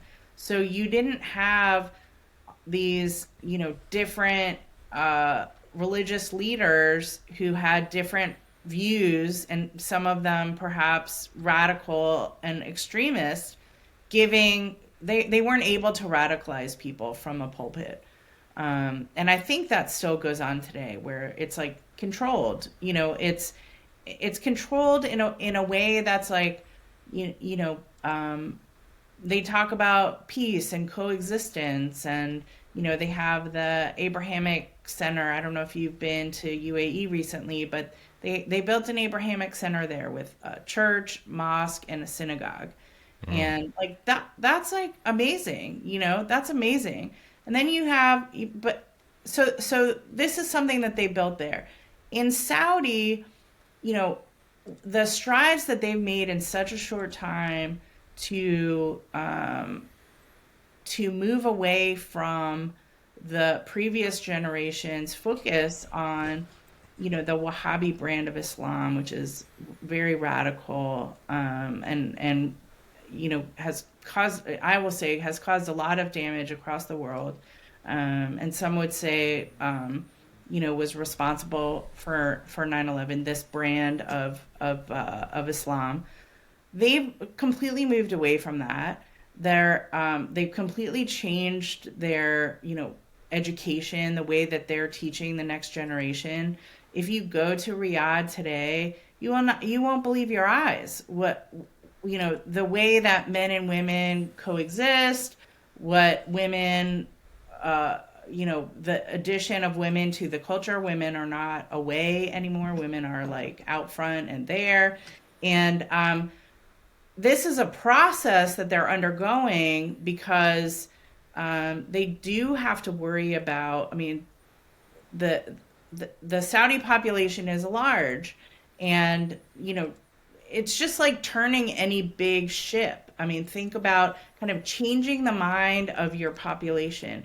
That takes time, but this is a focused effort, and they're determined to do it. And it's borne a lot of fruit, but it takes time. I don't want to make excuses, but I'm just trying to provide a perspective on like the stuff that they need to do. I feel like they know they need to do it. They want to do it. And they because they're looking also at their oil wealth, which is, where all of this originally came from, all their oil wealth, and seeing like this isn't going to go on forever. And how are we going to kind of sustain ourselves after after the oil stuff runs out? They need to exist in the world. They need to be, they want tourism. They want all these other agreements with other countries. And these are kind of prerequisites. Like you can't, you have to be a place where people want to go. So what are you going to do to become that? And these are things that they're doing that are already bearing fruit. So I just wanted to say that because I find myself a lot, as someone who lived in the Gulf, works a lot with people in the Gulf, still goes to the Gulf a lot. Like, it's not if you haven't been there, you'll be really surprised. It's not really what a lot of people think it is. It's not like Saudi Arabia from 20 years ago. It's a totally different country now. So, and which is great, which is exciting. We always want our partners to do more. And I'm not in government now, so I don't know all the details of what they're doing or not doing, but I have heard enough about what they're doing with respect to the Israel-Gaza stuff that, I think they're an important voice. And I think that they're pushing for the right things, which is peace, and an end to the fighting, and hopefully a solution that will benefit everybody. Just not the terrorists who just need to be killed at this point. There's no, we haven't talked about it, but like, yeah, I'm over like ceasefire, blah, blah, blah, blah. Just like finish the war. Just finish it. These terrorists, there's no negotiating. Look at what they've done to these people, these hostages. They murdered those babies. I mean, no. Well, I definitely don't disagree with you. I don't think that there is any sort of end to this that's peaceful to them. It's either one world caliphate or death, right? And so you can't reason with anybody when that is your mentality, right? So like it's us or them in their mind, and it has to be us or them and ours as well, right? So to your point, kind of like moving off that a little bit, I'd like what is Iran's role, right, in all of this, especially the terrorism that goes on in the area and the way that they support it? I mean, Iran plays a major role and has for many, many years. They are the sponsor. I mean, they are the international sponsor of terrorism. So they are the sponsor of Hezbollah, the sponsor of the Houthis, the sponsor of Hamas, which didn't start that way. Hamas started as a Muslim Brotherhood, but became another Iranian satellite. I mean, and then obviously they have their own, the IRGC, the Quds Force. So they've been, and then, important to note that Iran currently and for a long time has hosted Al-Qaeda senior leadership. And Iran, that has enabled Al-Qaeda to facilitate cooperation between the Houthis and Al-Shabaab, by the way, which is an ongoing issue. Also, Al-Qaeda outreach to Hamas. A lot of people don't realize this, but after October 7th and since during this multi-years war now, Al-Qaeda has issued eulogies and praise for Hamas leadership and their actions. And so Al-Qaeda really has fallen in line with its Iranian landlords. So all of the crap that we've seen over the years from Hezbollah, which includes, by the way, the murder of many Americans in the 80s, look it up. Look what they did to our embassy. Look what they did to our Marine barracks. That was Hezbollah. That was Iranian-sponsored Hezbollah. And about Khobar Towers? The Khobar Towers. So what's interesting now is that, the Ayatollah has to be cursing Sinwar from the grave. Look, Hezbollah, thanks to Israel's actions, Hezbollah has fallen apart. And now, and as a result, also because Hezbollah could no longer, protect Assad, Iran's Syria land bridge collapsed, They had a land bridge where they were funneling weapons really up almost to the Israeli border from through Hezbollah, through Syria. So because Iran was unwilling at the end of the day to directly support, they would only support through Hezbollah, the Alawite, the militias, the Assad Alawite militias. They lost their land bridge. And now you have a situation, like I said, where Israel is happy to support these minorities. And by the way, side note, I know we're talking about Iran, but one thing that's been really interesting to watch is that the complete collapse of Assad and his regime has kind of put the kibosh on Iraq's plan to kick us out. Up until Assad fell, they were like all in to kick us out because unfortunately for us, Iraq was fully sponsored by Iran. But now they're like, holy crap, we need the US here. And they're not trying to kick us out anymore. I think that's really interesting. But they still have, Iran, the Iranian regime, they still have the Houthis. And the Houthis, who are based in Yemen, of course, have taken no major losses for the year. No one who counts in that group has been removed. And there's still this Iranian ship that's, in the Red Sea doing spotting for them.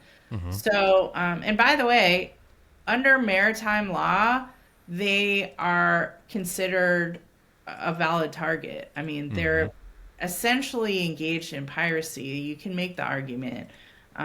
Anything that we've done to date has not deterred them.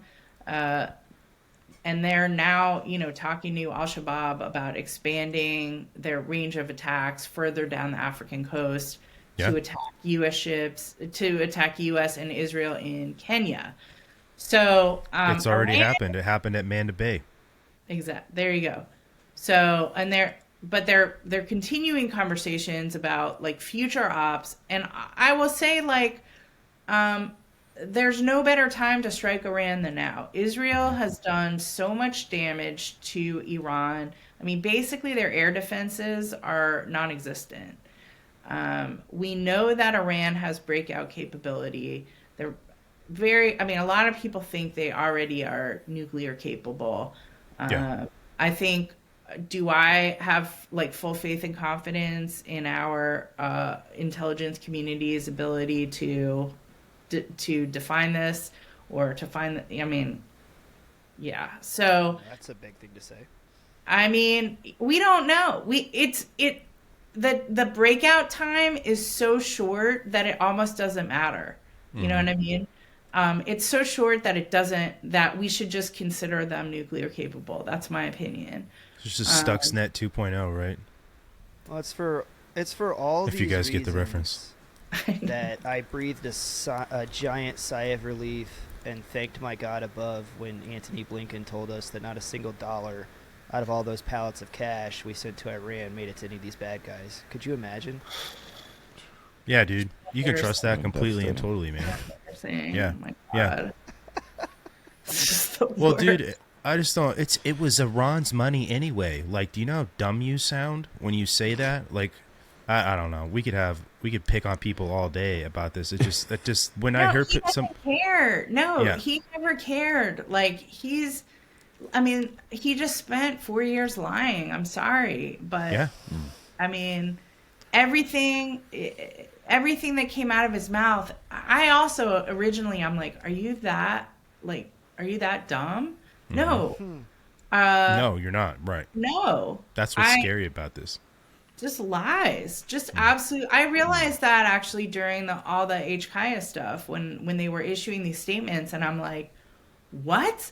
This is exactly the opposite of what we are hearing and seeing. Yeah. Every freaking boot, down to the lowest private in the infantry, knows that you lay in the ambush security first, and then support by fire, and then your assault line. And when you leave the area, your assault line goes off first, right? Then your support by fire, and security pulls out last. I don't care who the hell you are in the military. Every person has been through basic training and knows that basic concept. And the idea that we're going to pull out of Afghanistan and we're going to remove all the military personnel and security first and leave State Department officials behind,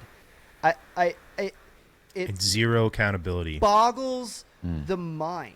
Yeah. That they could brief the president. Somebody Even get if the you E4 believe Mafia that this on is the the way phone. that it went down, that they briefed the president that this is our plan and how we're going to do it, right? It boggles the mind that any general with stars on his shoulders could look at the president and brief that with a straight face. First of all, I'm going to get sorry. We started off with HK. No, I don't buy it. I'm I gonna don't get think too it. mad. Yeah, no, absolutely. It's just the biggest political blunder of all time in the United No, States. And then to come in the backside and fall on the I was just following orders. Like Right. Disgusting. It's disgusting. Well, then blame Trump, right? Well, this was Trump's deal, so that's why it was botched. It's Trump's fault. That was all the Doha agreement, like somehow the Right. Doha agreement had anything to do with any of what happened at HKIA and before. What really, there's so many just disgusting things that happened, but one of the worst to me was when they were all these statements that Blinken made, and I think it was Milley as well, but I'm not positive about I think it was just Blinken about like we're gonna get everyone out, like we're gonna get like our Afghan partners. There was never a plan to get any of our Afghan partners, and in fact, we left thousands of Americans behind, let alone Afghan partners. And then the notion that they were vetted, It's a right? lie. They were all vetted, right? Like that whole lie. Like that's the biggest joke ever. I mean, I've done security my whole career. There's no way Just all these people were- randoms. Those first couple planes were just randoms. And meanwhile, I know of, a bunch of people who worked with us, worked for us in Afghanistan for some of them 15 years, who were on purpose left behind. That's gross. Yeah. Yeah. I mean, that's why I say this is a moral injury that's still no one. I think we are the last people who we can spend hours like talking about this stuff. I mean, I did 2 years total in Afghanistan as a civilian. And both of my brothers were in the Marine Corps. One of them served in Afghanistan. One did a couple tours in Iraq. And, You told me. you know, they like, I don't talk about it even with them, really. I mean, they've moved on, and I'm still like the bitter. I'm not over it. And I agree with you. We must have accountability. I don't think it's too late for that. I think we must pursue accountability. And I still spend time talking to members of Congress about why it's important and why we can't move forward. We can't move forward as a nation effectively. Like, how are we supposed to be expected to, like watching Blinken, for example, lecture Israel on what it needs to do for humanitarian, blah, blah, blah. I'm like, how are you giving people lessons on, what's a humanitarian activity and what's not? Like, how much blood is on your hands, Anthony Blinken? Anyway. I knew one of the 13 service members that was killed at Abbey Gate, and I want to say this as measured as possible so I don't fly off the handle, but I hope, completely and totally my opinion obviously, that the Secretary of Defense recalls every single officer that was in the chain of command all the way down to the 82nd commander that was in charge on the ground. I want them all recalled to active duty. I want them to stand military tribunal. I want General Milley's fucking Special Forces tab taken away. And I want every single one of these military SOBs. officers to find justice. And I hope, Mr. Secretary, I hope that you follow through with that, because healing starts with justice. Amen. And we left a whole lot of blood over there. For We 20 did. years, Yep. sir. It's totally lost on people that is the end of our response to 9/11. Like, it's totally lost on people because just like the response to it and how everything happened, the lies, the bullshit, all of it, right? Like, just lost the plot. People have, like, when I've said this to people, it's like, it's like, think about like where you were on 9/11, right? And you watch this happen and like that's the way it ended, and people were like, psh, like, whoa, yeah, you're right. It's like, no shit, right? Like, it's just the fact that you even have to say that to somebody is wild. That's how disgraceful and how much we lost the plot on avenging and standing up for what happened to everybody. It just is wild to me. I hate it. It's not just also just the blood that we left there, but the continuing trauma of veterans, and how this has contributed so dramatically to our crisis of veteran suicide. It's all part of the same thing. I know you guys know that, and it's a wrong that must be righted. It just must be righted. I also hope that Secretary Hegseth follows through. I believe he will, and I know Mike Waltz personally, and I know he cares about this. So I hope we get we and the other and the families, our Gold Star families, not just of the 13, but all of our Gold Star families. How horrified were they? I know a few when all of this came tumbling down, and they rightly asked, what was it for? I think I have my own answer to that. I think we all kind of need to find our own peace. That's my own personal opinion. But I do think, for me, my whole journey on this thing began on 9/11 when one of my mother's friends was on the plane that hit the Pentagon. I had no eye toward any of this stuff I grew up in DC. My father and mother both served in the Reagan administration, and my dad was a think tank guy, and my mother was a staffer in the Senate for many years. I wanted nothing to do with DC. I was trying to get as far away as possible. But 9/11 happened. I was like a block away from the Pentagon when the plane hit. And then to come to find out later, my mom's friend was on. I mean, this woman that I knew very, very well was on the plane, and it just changed it. It changed my entire life and the life of my siblings as well.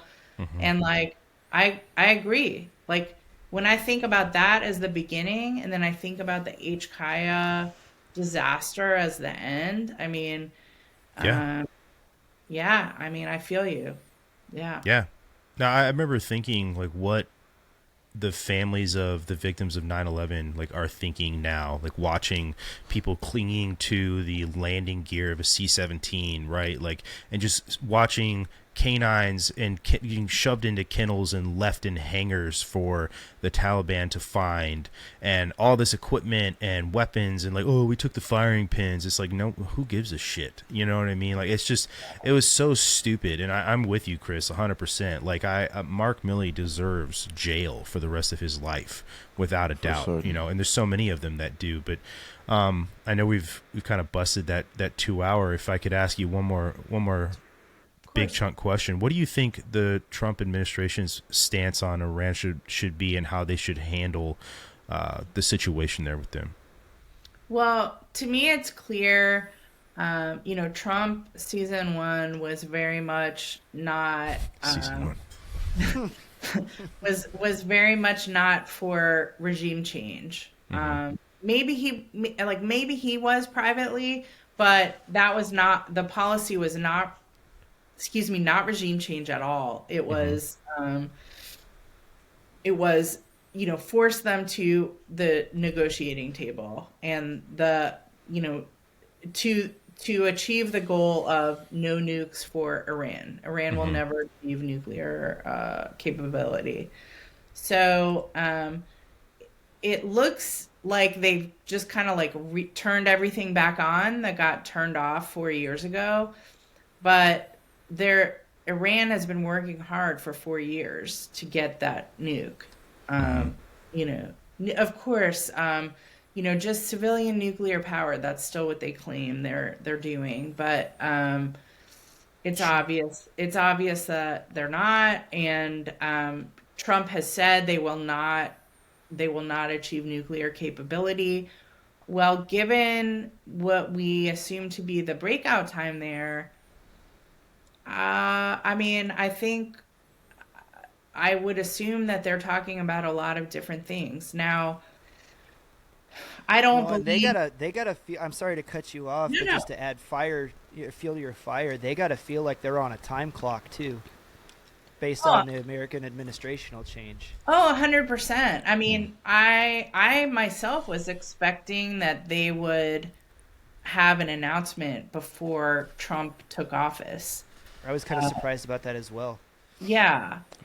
So I think it's interesting that they didn't. But look, I do think I'm sure that they're having a lot of discussions right now, and it's important to note. I'm sure you guys and many members of your audience understand we have a lot of capabilities that we shouldn't talk about in this forum, but that are hopefully under consideration. We're not talking about American boots on the ground, but there's a lot of other things that we can do. And I certainly am very opposed to American boots on the ground in Iran. We don't need that. And by the way, like, that's why we have one of the reasons why we have such a great, strong partner in Israel. And because, like, Iran, look at how they've taken apart the Iranian threat already. Like, they've dismantled it in a way that nobody, including myself, could ever have believed possible. So now it's like I feel like the majority of my assumptions I just have thrown out the window. And And so I would like to see, myself personally, I would like to see an end to the regime, and a new way forward for the Iranian people, who by and large are not extremists. They want to like Oh live yeah, in the world. I remember the They're riots that they've had. I mean, the ones for yeah. women's rights in Iran and all of that. That wasn't even that long ago, but that got memory hold pretty hardcore too. I mean, they have been suffering tremendously for so long, and all of the, look at the Gulf nations, you know, and all the oil wealth that they share with their people, you know, that people live very well there. Iran could have that too. The Iranian people could have that too, but their government, you know, Just go back and look at pictures of Tehran from back in the 70s. Yeah. It was so Women in skirts and cars and right. It's just I know, and they're like, you know, sophisticated, it's very Western people, yeah, and they're forced to live under this, you know, insane religious dictatorship. But well, I would say the U.S. has its hand in that. That's for sure. Yeah. I mean, that's a history. That's you know, that's a sad history for us. Yet another misstep in the region, and we've made many. But it's not too late. You know, I still think we have such an opportunity right now. I want to do everything. Like, I hope we do it all. I hope we help all these people and kind of create a new paradigm in the region. I think we can. And so with our partners. And so I don't know. There's so much to be gloomy about, but it's important too to look at the fact that when we change the paradigm, a lot of other things could change too. Always. Like the second and third order effects are really hard to gauge. So, well, as human beings, we're not very good at measuring the second and third order effects. There's always an unaccounted thing, multiple unaccounted things, right? And when you're talking about other humans involved as well, you can't account for thoughts and ideas and goals that they had that were unspoken or whatever. I will say this, though. I lied to you. I have one more question. What is China's presence in the region?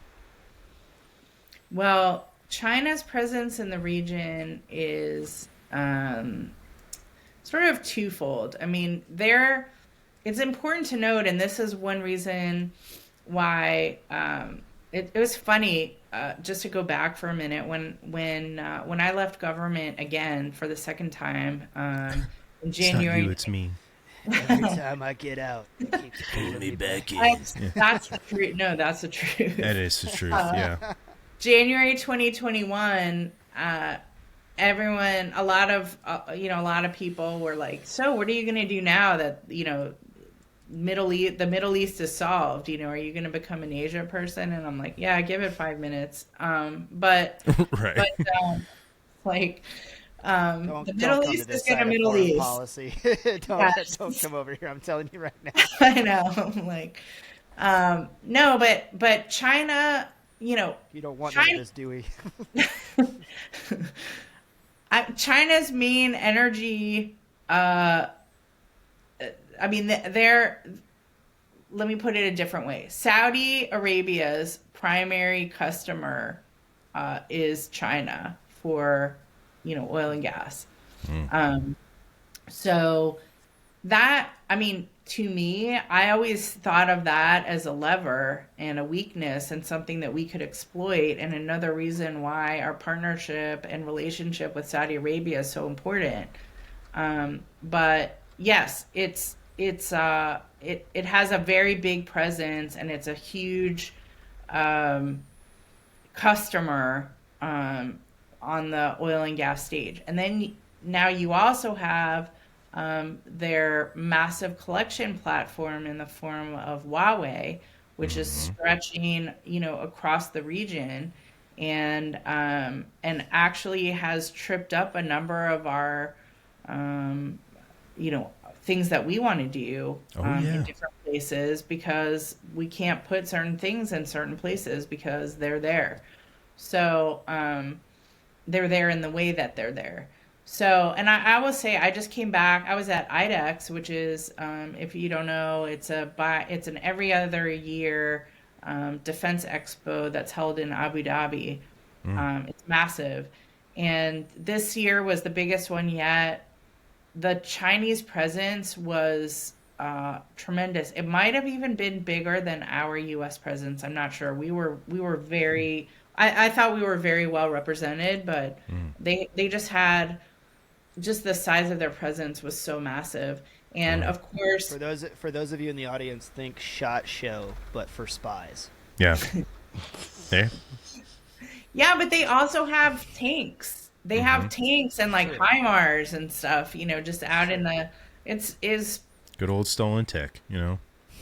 I mean, yes. And then but then also I mean there were a lot of countries obviously that were there demonstrating their stuff and showing their stuff, and I can't speak to what percentage of that was real, what percentage of that was MILDEC, what percentage of that actually even works. MILDEC is military deception, for those of you who don't know, trying to pretend you have something that you don't, or trying to pretend you're focused on something that you're not. But Make sure you put water in the rocket, so at least they have something in there. Well, that's what makes them hypersonic. Actually, we've just never figured that out. water. Yeah.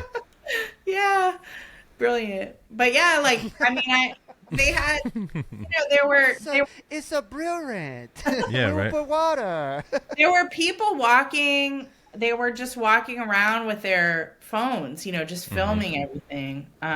But yeah, so they're a huge player, but they're not us.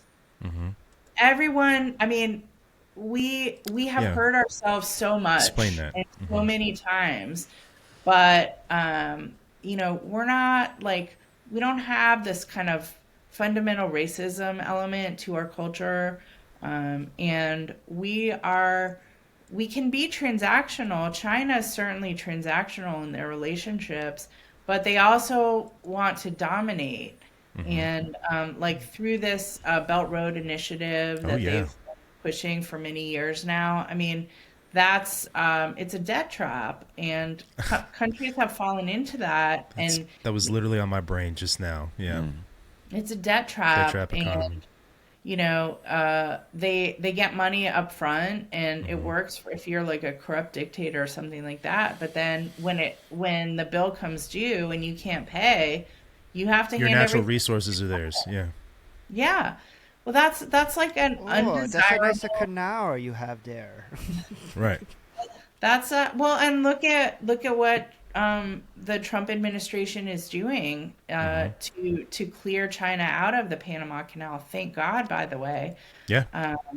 Because that's in the event of like a hot war. I mean, that would really strap us if we couldn't transit there. So, yeah, I mean, it is a problem, but the Middle East is really a region where we're competitors, and I still think we have the upper hand.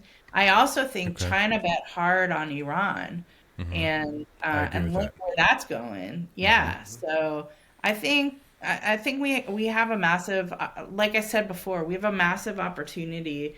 Taking the Iranian regime off the table completely will really hurt China. They also get a lot of their energy from Iran, and so yeah, I mean, that's just another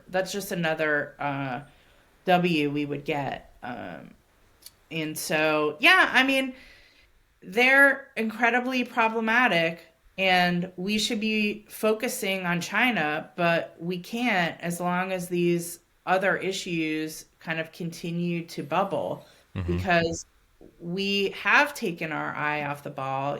This continued conversation of like, let's take away all of our CT resources and put everything into great power competition. It's like the enemy has a vote as well. These terrorists have a vote as well, and understood. The enemy like, always has a vote. We have the scorecard, or we did a couple years ago when I was in government, about terrorist groups, like, are they capable of conducting attacks against the homeland? Do they want to? Do they have the desire to? Do they have the capability to conduct attacks against us, like in third countries or in the homeland? And I just, with the way that we're kind of postured right now, I don't know. We can say some things for sure, but I also wonder what we're missing, and I hope it's not. I hope it's not something big, but I don't know. Yeah, that's pretty ominous to think about it that way. To your point about Huawei, sure. I've told this story a few times, so our listeners will be familiar. But when I was in Kenya, I showed up as a security forces flight chief, and I got handed the duty phone, and I immediately knew or saw that it was a Huawei phone. And I looked right at the dude who handed it to me. I'm like, I'm not using this. We're like 5 clicks from a port that the Chinese are building for the Kenyans right now, right? And all of you, I was like, is your phone Huawei? And they're like, yeah, all the camp phones are Huawei. I'm like, that's retarded. I'm like, why on earth would I use a Huawei phone? I'm like, do you know who owns Huawei? They're like, no. I'm like, why? Like, how are we here and you don't know this, right? I never used that phone ever. I just like, and people, and then like it's like Are they still using them?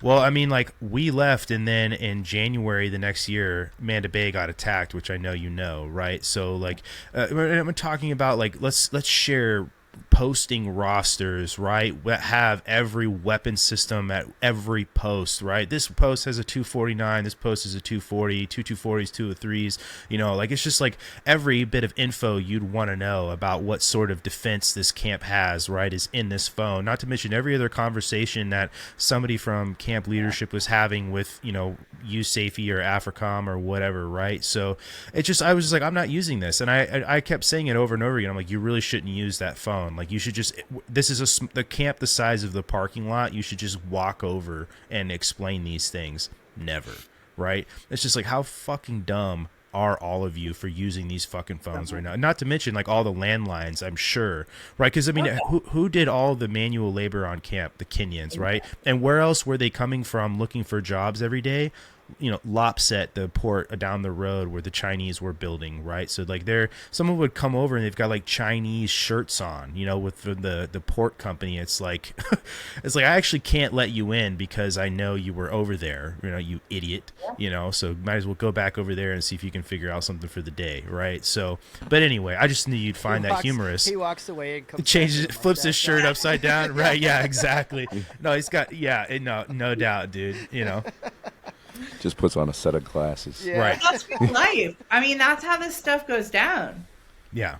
It's true. Oh, yeah. I was only half making a joke because anybody that's ever done gate security, like, that's exactly, when I was in Syria, it was the same thing. You would see the guys that would come onto the fob where I was, in order to refuel our fuel and then change out the water and all that stuff. You knew exactly where they were going into Abu Hammam and who they were talking to and hanging out with right down the road. Mm-hmm. We knew. Yeah. Well, dude, yeah, I mean, well, whatever. I could sit here and tell you all about the dumb shit that happened there when I was there, between Djibouti, Somalia, Kenya, all these places in the Horn of Africa. Just evolve into stupid worse. Exactly. Yeah. I mean, and you've probably got so many stupid stories as well, that we could riff on for hours, but, thanks for coming on and talking to us, Simone. I appreciate you staying up later. Sure. I know you said you're in Central Time, so it's It's got to be pushing past midnight now, 11, almost midnight. So yeah, appreciate you rocking with us late. Hopefully you don't have to get up early tomorrow morning on a Friday and roll in super tired wherever you're going. It's all good. It's all good. This was great. You. I appreciate it. Thank you. Yeah, no doubt. Thank you so much. I mean, it would be great to have you back on again someday. To maybe we could come up with something a little more chronological and have a conversation. And it's always good to just have these, I think, organic talks with people that have just are well springs of information, because you never know what kind of conversation you're going to have, and then it hits on these personal things that are meaningful to, like, our guests. And then you'll hear angles that you wouldn't hear if you curated an episode the way that some people do, So I appreciate you coming on and having just an organic conversation. It was great. It was great. Yeah. I appreciated it, guys. Thanks so much. Awesome. No, absolutely. Thank you. Well, nice to meet you, Simone. Thank you so much. Absolutely. Thank you. Yeah.